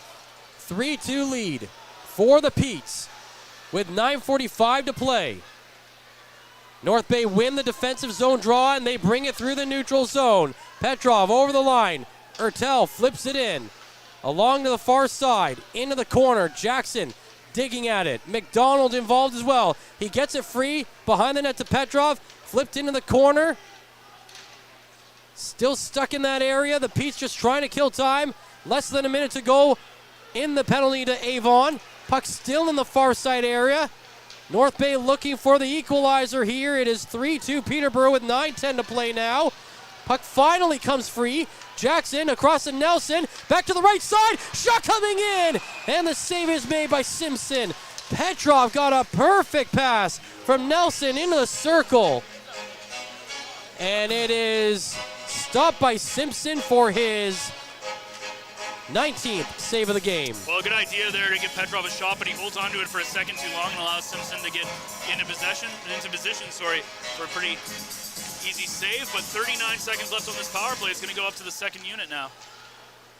The Petes win the draw, but can't clear. Well, Winslow keeps it on the left side. Sends it around to the far side to Van Steensel. Van Steensel whips it back along the boards towards the net. And now coming around to the near side, North Bay in control. It's Bloom at the line now. Across to Winslow. Winslow to Bloom. Bloom walking down the left side into the circle. Plays it back up high to Winslow. Across to the right side. Shot coming in. It's deflected. And it goes high. 8:35 to play in the third period. 3-2 lead for the Peterborough Petes. 11 seconds left in Avon's penalty. And the Battalion, they do not want to give up this opportunity. Even if the penalty ends, keep that cycle game going and put the pressure on. You got to continue putting pressure on until you get to a point where you can pull Dom and get a 6-on-5. But that's it. You just have to keep bearing and wearing them down. And that's what, like, again, try and get some second chance opportunities. We've seen Simpson be a little bit shaky on his rebounds, especially in that second period. North Bay can't hold the puck in the zone off the draw. It gets cleared. Now Wakely finds it at the line. He sends it in, and the penalty is over to Avon. North Bay, though, on the forecheck, keeping the puck alive in the zone. It comes around to the near side. Winslow takes a hit, but sends the puck in the corner for Romani. Romani gets it back to Winslow. Winslow feeds it to Wakely in the near side circle. Wakely Flips it around the end boards. It's picked up there by Maillet, and he will clear it out to the neutral zone. 8 minutes remaining in the third. 3-2 lead for the Petes. Avon scoring in the third to give the Petes the 3-2 lead. The lone goal so far of this period as the Battalion go offside, and we'll take a break and be back. It's 3-2 Peterborough in the third in Game 7. This period is brought to you by Canada Alumni Perks. Get information on special events and news or access the Alumni Job Portal. Visit canadacollege.ca/perks for more information. Tonight's 3 Stars is brought to you by Dave's Automotive Services, 411 Airport Road in North Bay. Expert troubleshooting, quality repairs, and time-efficient labor are the 3 stars of service you can expect from Dave's. Derek, there's 4,219 fans in the building tonight, but after Avon scored, they got pretty quiet. Yeah, it's quiet in some time, but they need to get loud and help the troops get back into this. There's still 7:54 left, and this is going to be the biggest 8 minutes of the series or of their careers for some of these players. This could be the last time on this ice for some of them, and they've got to put it all on the line here, trying to get that one goal they need to send this into extra time. It's going to take everything the Battalion have if they want to find a way back into this game, Matt. And in Game 7 against Barrie in the last round, it was Kyle McDonald and Kyle Jackson who scored those big third period power play goals for the Battalion in that eventual 3-1 win. And that was the point where they said, we're not ready to end our OHL careers. Well, they're going to need another big 8 minutes here. Puck is dropped, and now here comes Arnsby into the zone. He takes a shot. It's lifted off a stick over the glass and out of play. But what we're seeing right now is the Battalion are forcing the issue. They're coming back into the zone with a lot of speed. They are, and they're trying to get as many shots on Simpson, but again, you got to give a lot of credit to Peterborough defensively. They're keeping a lot of these east-west passes away from the Battalion, and they just haven't been able to get good chances. Now, there have been a couple of opportunities where the Battalion just, the puck hops over their stick here and there, and it just feels like everything kind of bouncing the Pete's way here in this third period. The Battalion win the draw, get it to the line, shot along the boards. Maillet is there to break up that play, and he sends it up high, down the ice, and Nelson will chase. And icing gets waved off. The Battalion pick up the puck. Lukin sends it forward, deflected in the zone. That one is high. Stays in play off the glass behind the net. Tarasevich is the first one there. Tarasevich sends it around to the near side for Lukin. Lukin sends it on net, deflected just wide. Procession was there, had a piece of the puck, but couldn't direct it past the goal line. And now at the blue line, Nelson's shot goes off a stick, and it goes up high. Ben, the Battalion right now are shooting it right into the Peterborough Petes at every opportunity. They're blocking shots, they're deflecting shots, and the Battalion just can't get any momentum going right now. Yeah, and again, the Petes using their sticks effectively. We saw this early on in the series as well, where instead of being physical, they were poke checking, and now they're getting their sticks in the shooting score. We've seen a couple of times in the last couple of minutes where pucks have just bounced out of play because they get the stick right in the shooting lane. North Bay can't win the draw, but then they throw a hit on the near side boards, but now they can't get the puck, and it comes down the ice. Chasing it is Lukin, and icing called again against Peterborough. 6:49 to play in the third. 3-2 is the lead for the Petes. They're out shooting North Bay, 25-21. Well, the biggest thing here is, if you're the Battalion, is you don't want to force it. If you're trying way too hard, sometimes it can work against you. If you're thinking about it, you just got to play your game, get pucks to the net, and try and get some deflections and get some open daylight against Simpson. And he's a beatable goaltender. He's very good, but he's beatable. And they certainly showed that in Game 5, beating him 6 times. They put 3 past him last night, but the Petes were just 1 goal better. And that's where they are right now, leading 3-2 in Game 7 with 6.5 to play. North Bay with the puck in their own zone. Petrov down the left wing side, gets around a defender, puts it on net, but the glove save is made by Simpson. All you can really do there if you're Petrov, and again, it's really, this game's going to come down to these offensive zone faceoffs. Can you gain possession right off the draw? And I think the big thing is going to be trying to get some shots from the point potentially to try to get through the screen. Very similar to Nelson's goal that tied things up at 2. Just threw a screen that hit Arnsby's stick and goes in. I think they need the same kind of thing here. North Bay win the draw. Ertel had a chance at it, and then it gets sent into the corner and then knocked off the boards and out to the neutral zone. Wakely from the neutral zone dumps it back in. Maillet with possession. Feeds it down the ice. Gets kicked out to the neutral zone, and Winslow has it. He gets it to Bloom. Bloom up ahead to Wakely. Wakely dumping it down. It goes around on the far side. Ertel is there trying to play it to the middle. It gets knocked back into the corner. Ertel and Wakely battling for it. The Petes knock it out of the area, but then Bloom comes in, chips it back along behind the net to Wakely. He feeds it to Winslow. Across the right side, Christopoulos takes a shot, and it just goes wide. It went up high, deflected down, and wide of the net. And Simpson was still up and couldn't make the save. Again, those opportunities, taking shots from the point. That one almost going in as well, and that's what you got to do at this point. Got to get bodies in front of Simpson and try to hope to get a pinball situation for the puck to go in. 5:22 to go. 3-2 Pete's lead. Ertel can't get control of the puck, and it's Robertson leading the charge down the ice. Robertson carries it to the corner. Hislop throws the hit. The puck frozen in that area. This is not where the Battalion want to be, with time winding down. It goes behind the net. Picked up there by Arnsby. Arnsby will clear the area, and now he will clear the zone. Bringing it in on the dump in. Forcing it into the corner. Around the far side, the puck goes. Romani can't find it, and the Petes come out of their area with it. Mathurin down the left side. Can't get the puck off Stillman. He goes to the net, but then turned aside by Hislop. Then he gets knocked down, but Robertson takes control of the puck, sends it to the point. The shot goes just wide. Picked up by Hislop with 4:30 to play. Sent out to the neutral zone. The Battalion can't get a pass getting out of their zone now. It's Dubois going into the corner, feeding in behind the net. Hislop falls down back there. Dubois has the puck, sends it to Avon on the near side. Back around to the far side. Picked up there by the Petes. They send it on net, and DiVincentis makes the blocker save. Now it's Jackson. Brings it up, sends it back in his zone to Hislop. Hislop with 4 minutes to play, dumps it down the ice.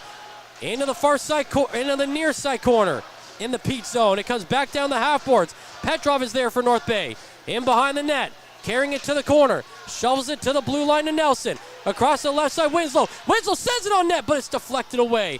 Picked up on the far side by Beck. He's got a goal tonight, and he sends it down the ice. And this will be not icing called as they play it out.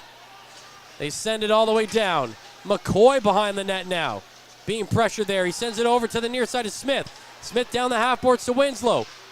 Winslow blocked it from clearing the zone. Tried to shovel it behind the net. Gets the puck back now. And this time he does get it behind the net to Bloom. He whips it around the boards, but there's nobody there.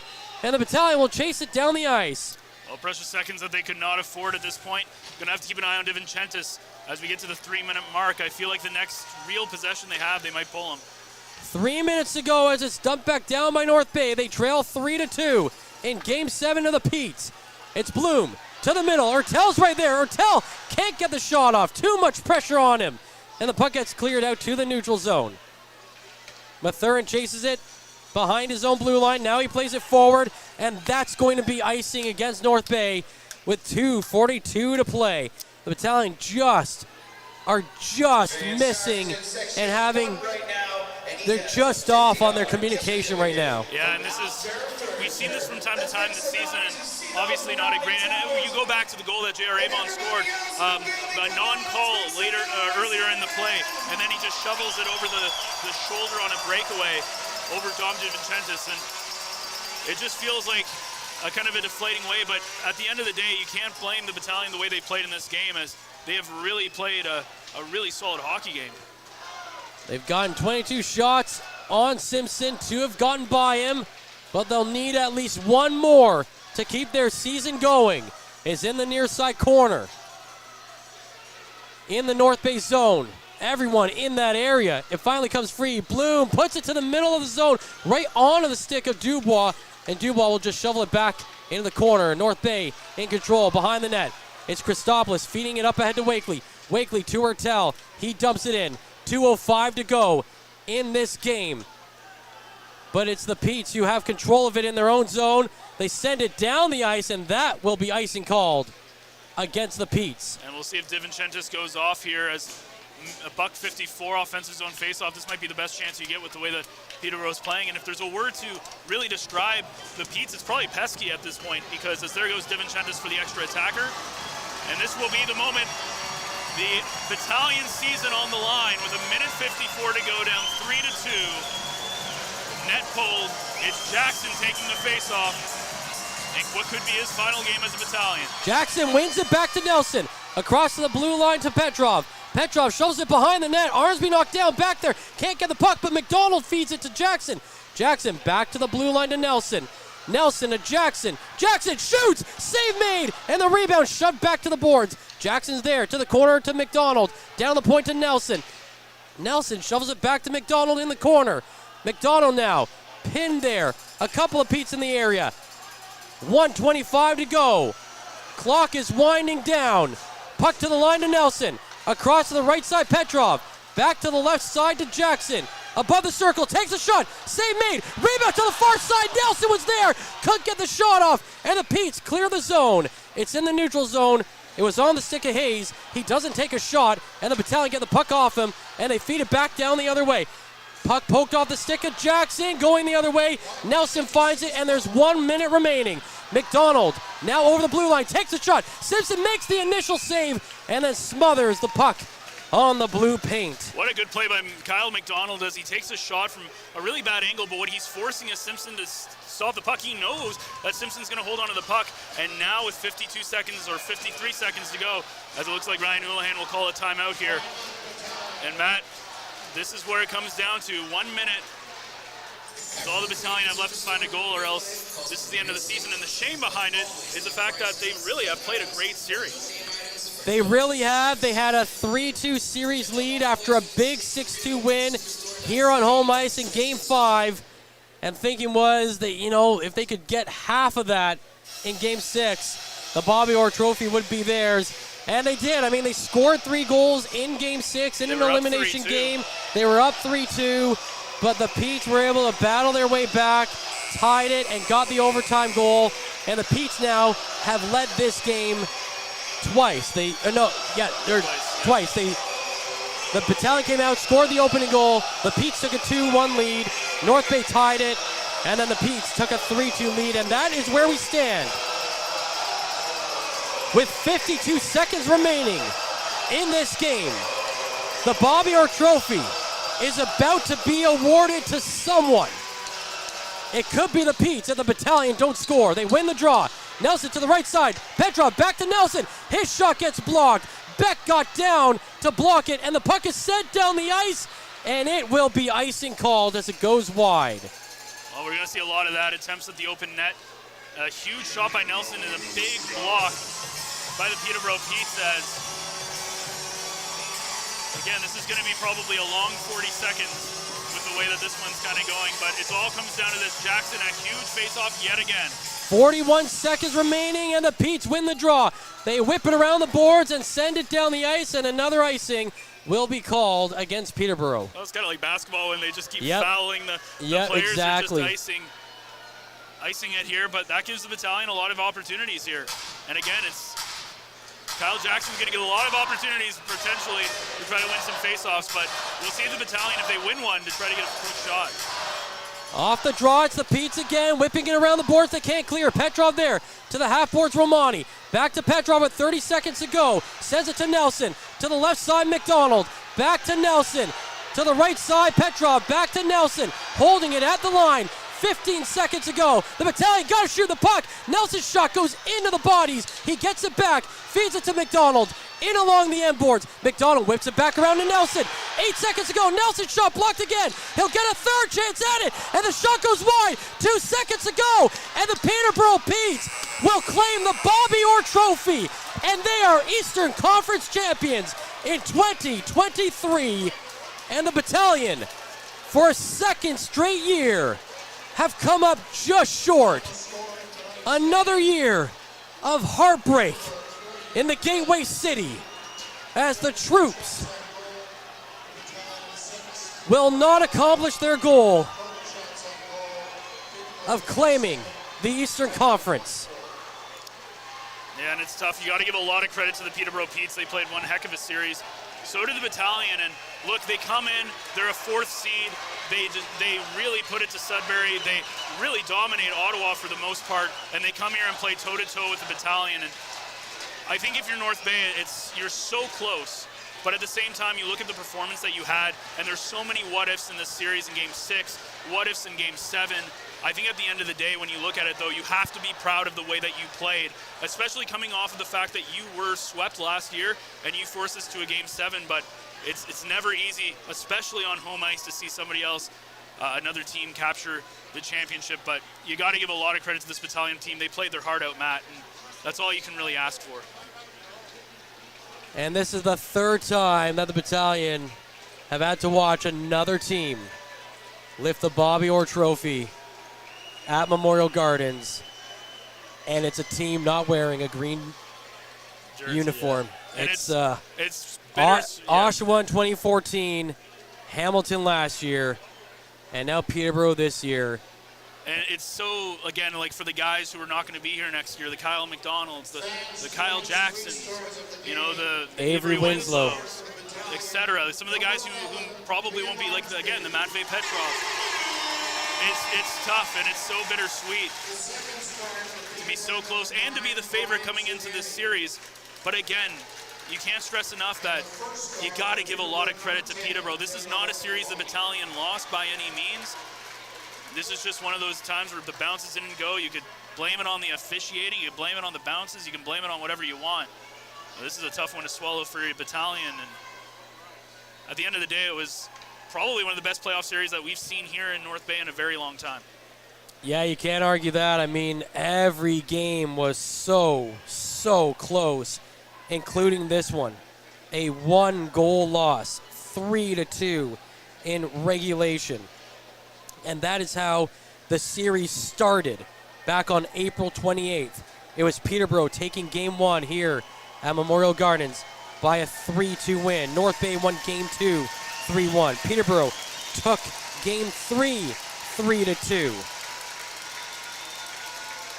North Bay tied the series 5-2, winning Game 4 in Peterborough. North Bay took Game 5, 6-2 over the Petes, and had 2 chances to finish off the series and just weren't able to do it, losing in heartbreaking consecutive 1-goal defeats, 4-3 to the Petes in Peterborough in Game 6 and 3-2 to Peterborough here in North Bay in Game 7. I think right now there's just a lot of shock on the faces of the Battalion fans here, as this was a team that was beautifully constructed and beautifully built, and the Battalion coming up just short. Yeah, they're still going to have a really good team next year, but as you said, like, the amount of people they're losing and the big names, it's going to be interesting. But Adam Dennis did a fantastic job this year. They shouldn't have went as far as they did last year. They really took the league by storm. Unfortunately, ran into a very, very good Hamilton Bulldog team, and it's just, sometimes it is what it is. But you can't really fault the players. You can't fault Ryan Houlihan. Did an amazing job coaching this team. Adam Dennis constructed this team alongside Bill Holder and Scott Ray. I mean, what a job they did. And that's where you really have to emphasize the fact that, again, Peterborough came out and just, you could tell right from Game 1 that this wasn't going to be an easy series. And Peterborough really, even though they're a 4th seed, they really deserve to be here in the finals. And it's going to be an interesting series versus London, as they'll be playing in London on Thursday night. Peterborough and London for the OHL Championship. Probably not the matchup that a lot of people had on their bingo cards, but that's what we'll get. Yeah, again, very heartbreaking for some of these players here who won't be back next year and are going to be saying goodbye to their friends this year. And that's what happens when you're in this turnover, like the college and OHL in these leagues.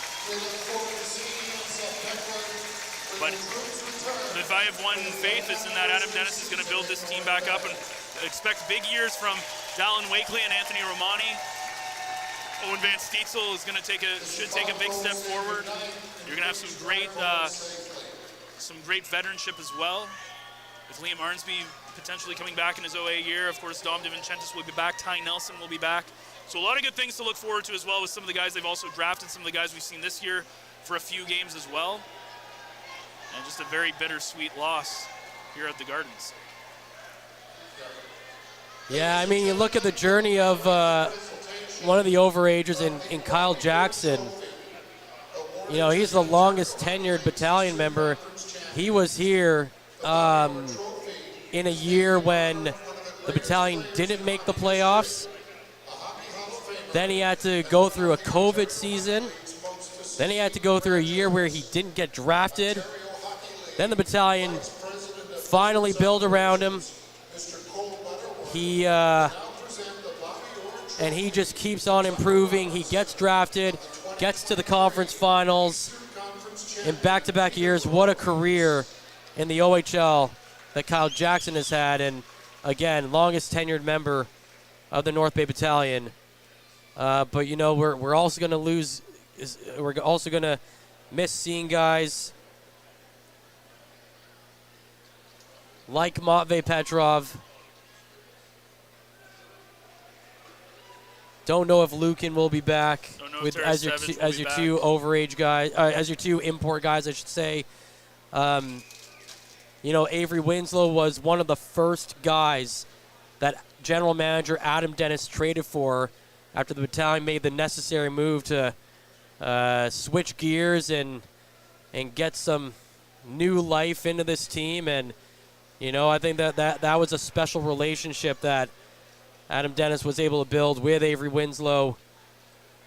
And that's it for Avery Winslow's career. And how about Kyle McDonald, who comes over last year and just becomes a fan favorite with his shot and his physical play. Oh, and it's Adam Dennis right there. High-fiving the guys as they come off the ice. Again, you can't fault anything that this front office has done to build this team, and you can't really fault the players either. Again, Peterborough, both these teams, no matter who is going to win, is deserving of winning in this series. They both played really, really good. And a big hug from Adam Dennis to Avery Winslow as he walks off the ice for the last time. And you think it's tough for the fans and us up here. It's got to be very tough to see guys that you have a more personal relationship if you're.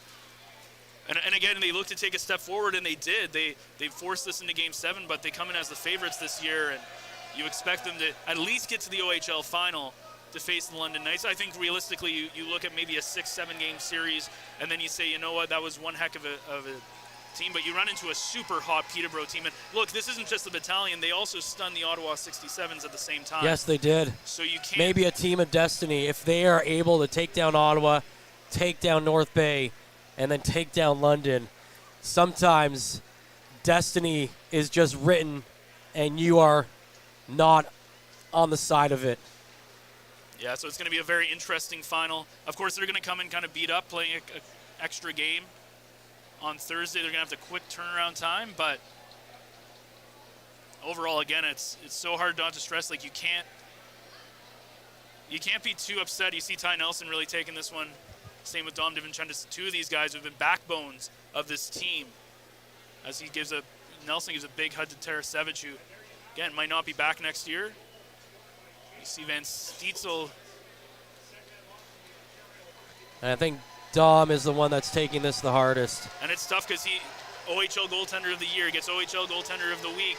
He plays his heart out. He plays so well. And when you look at the goal, such an unfortunate goal too. Avon just chipping it over him.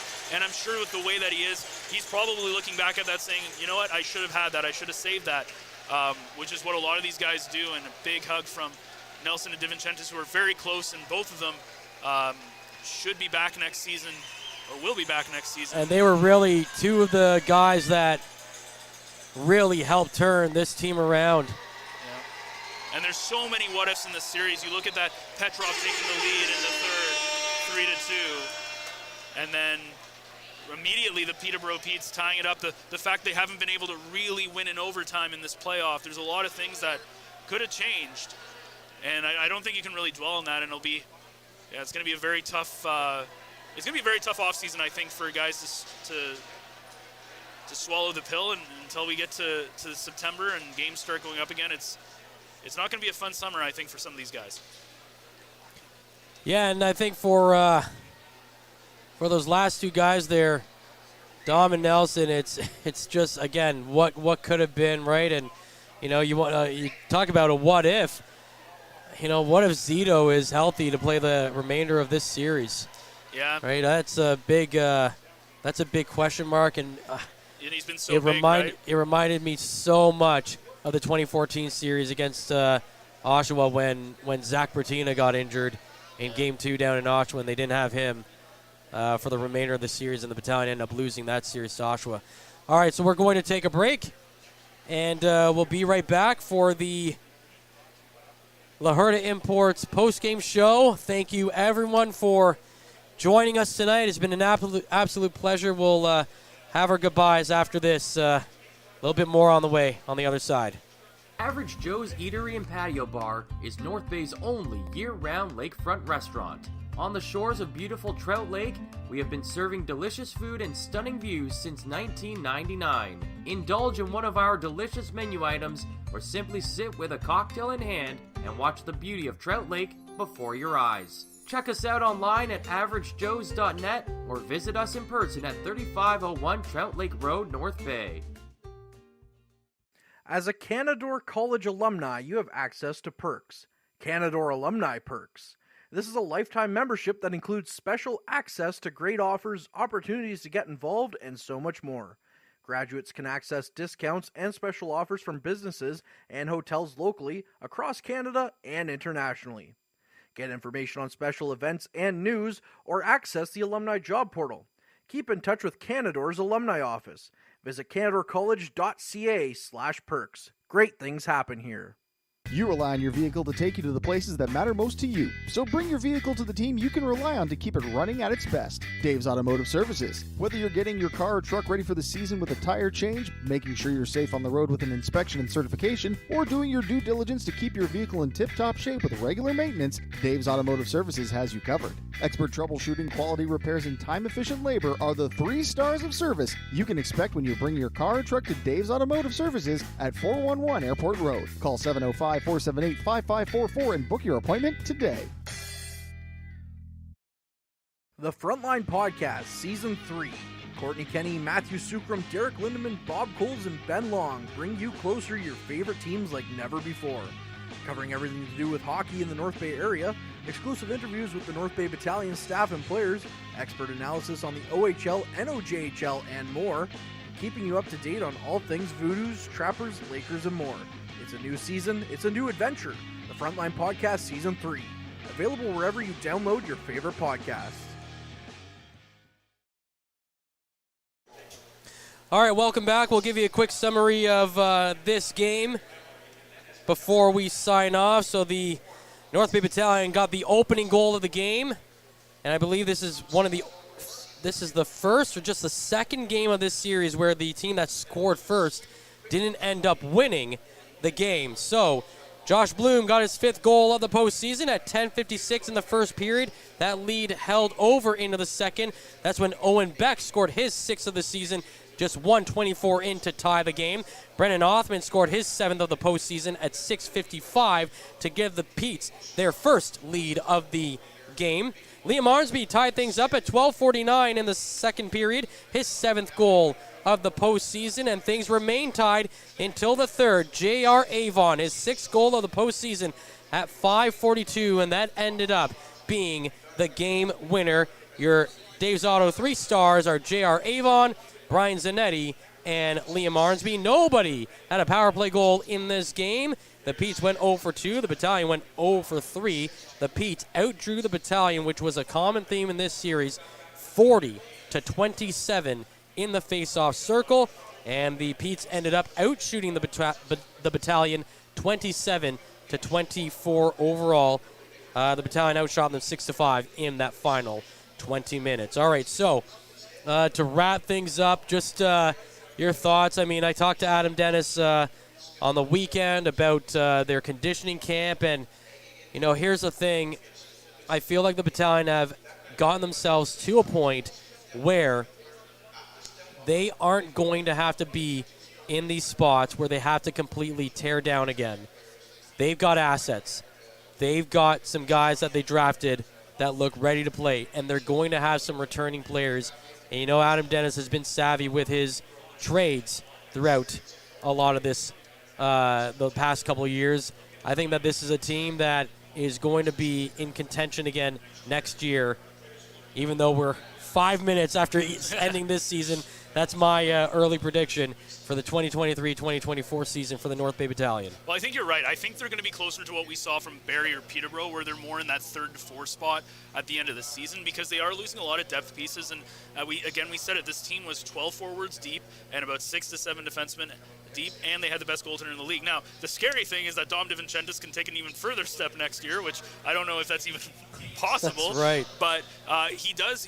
Remember, this is really, he still has at least one more season plus an OA year that he could still use. And being a goaltender, that using an OA year in the OHL could actually happen depending on how Winnipeg's system is for goaltending in the American Hockey League.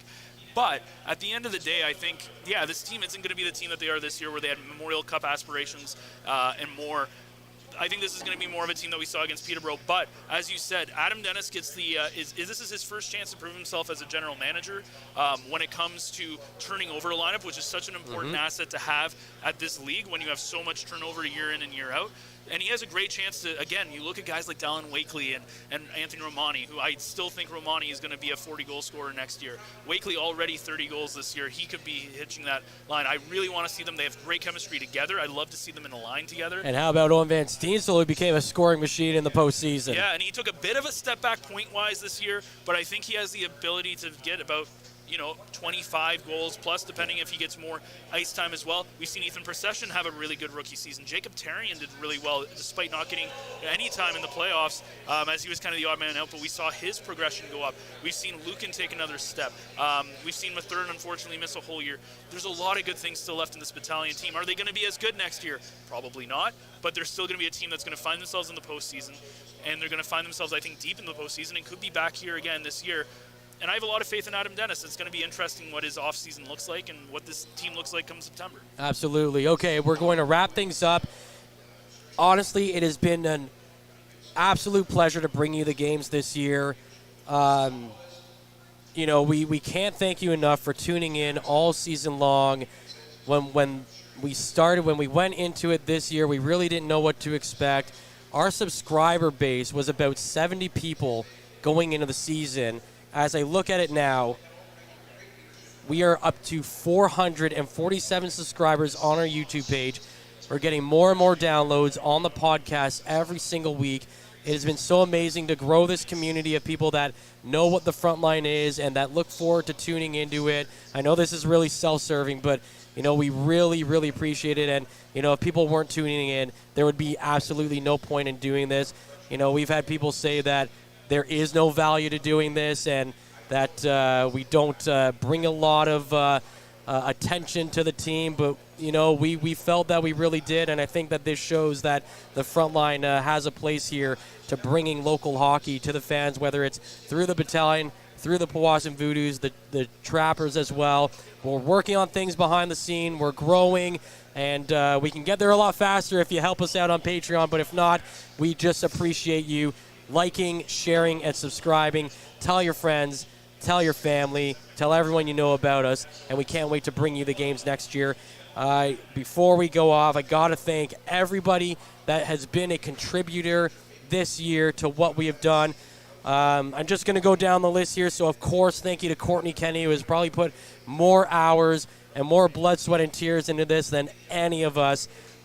We really couldn't do this without Courtney. I want to thank Adam Conton for really doing a lot of the behind-the-scenes work and really getting us established and settled in our social media side and up on our Patreon page. Brad Brooks, who joined us late into the season. It's been great recruiting him, and he's got a wealth of knowledge, and he can't wait to be back next year and to build on his on-camera profile.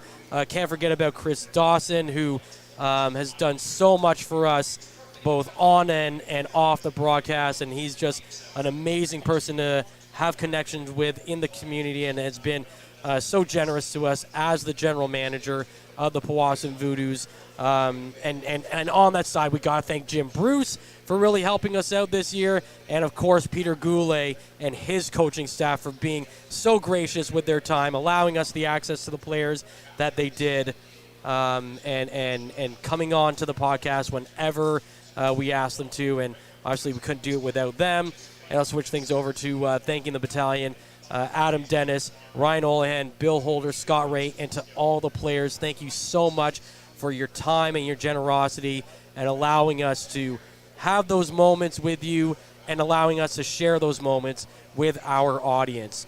Got to thank Lyndon. Lyndon came on this year, Nipissing University student, was calling PA games at Nipissing University for the soccer. And we said, hey, we're trying to build our base. Would you want to come on? And he's been awesome to work with. It's been great having him.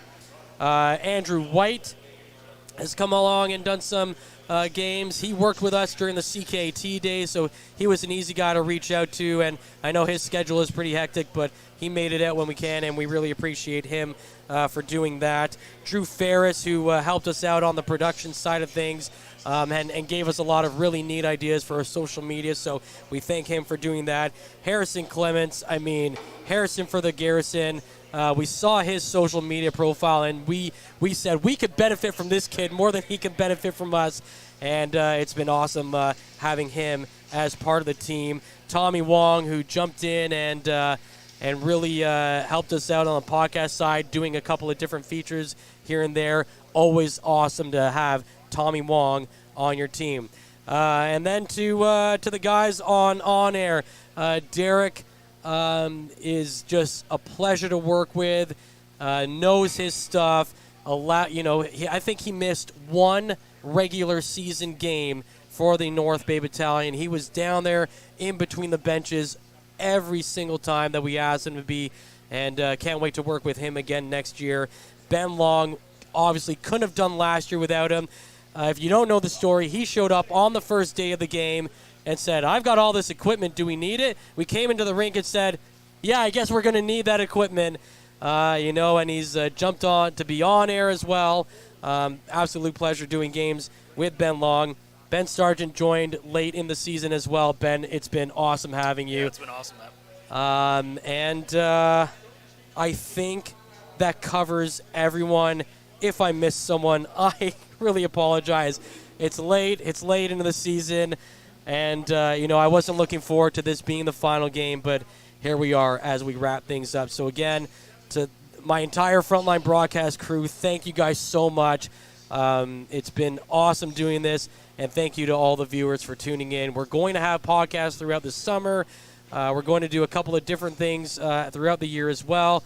So keep your eye right here on the front line, as Courtney Kenny would say, signing off one last time for this season. I'm Matthew Sucrum. Thanks so much for watching the Frontline broadcast presented by Average Joe's. Meals are a special time for families to gather, share their day, and spend quality time together. Those dinners are made extra special when you add tropical produce found in the markets and grocery stores that carry La Huerta imports. La Huerta knows the importance of family, so they know which quality products make the best quality meals for your customers, whether it be Mexican Hass avocados, Brazilian figs, Ecuadorian red dragon fruit, or something just as exotic and special. To get your supply of the best tropical produce at competitive prices with brands buyers trust, contact La Huerta Imports at 705-752-1478. Community engagement is one of our core focuses at McDonald's.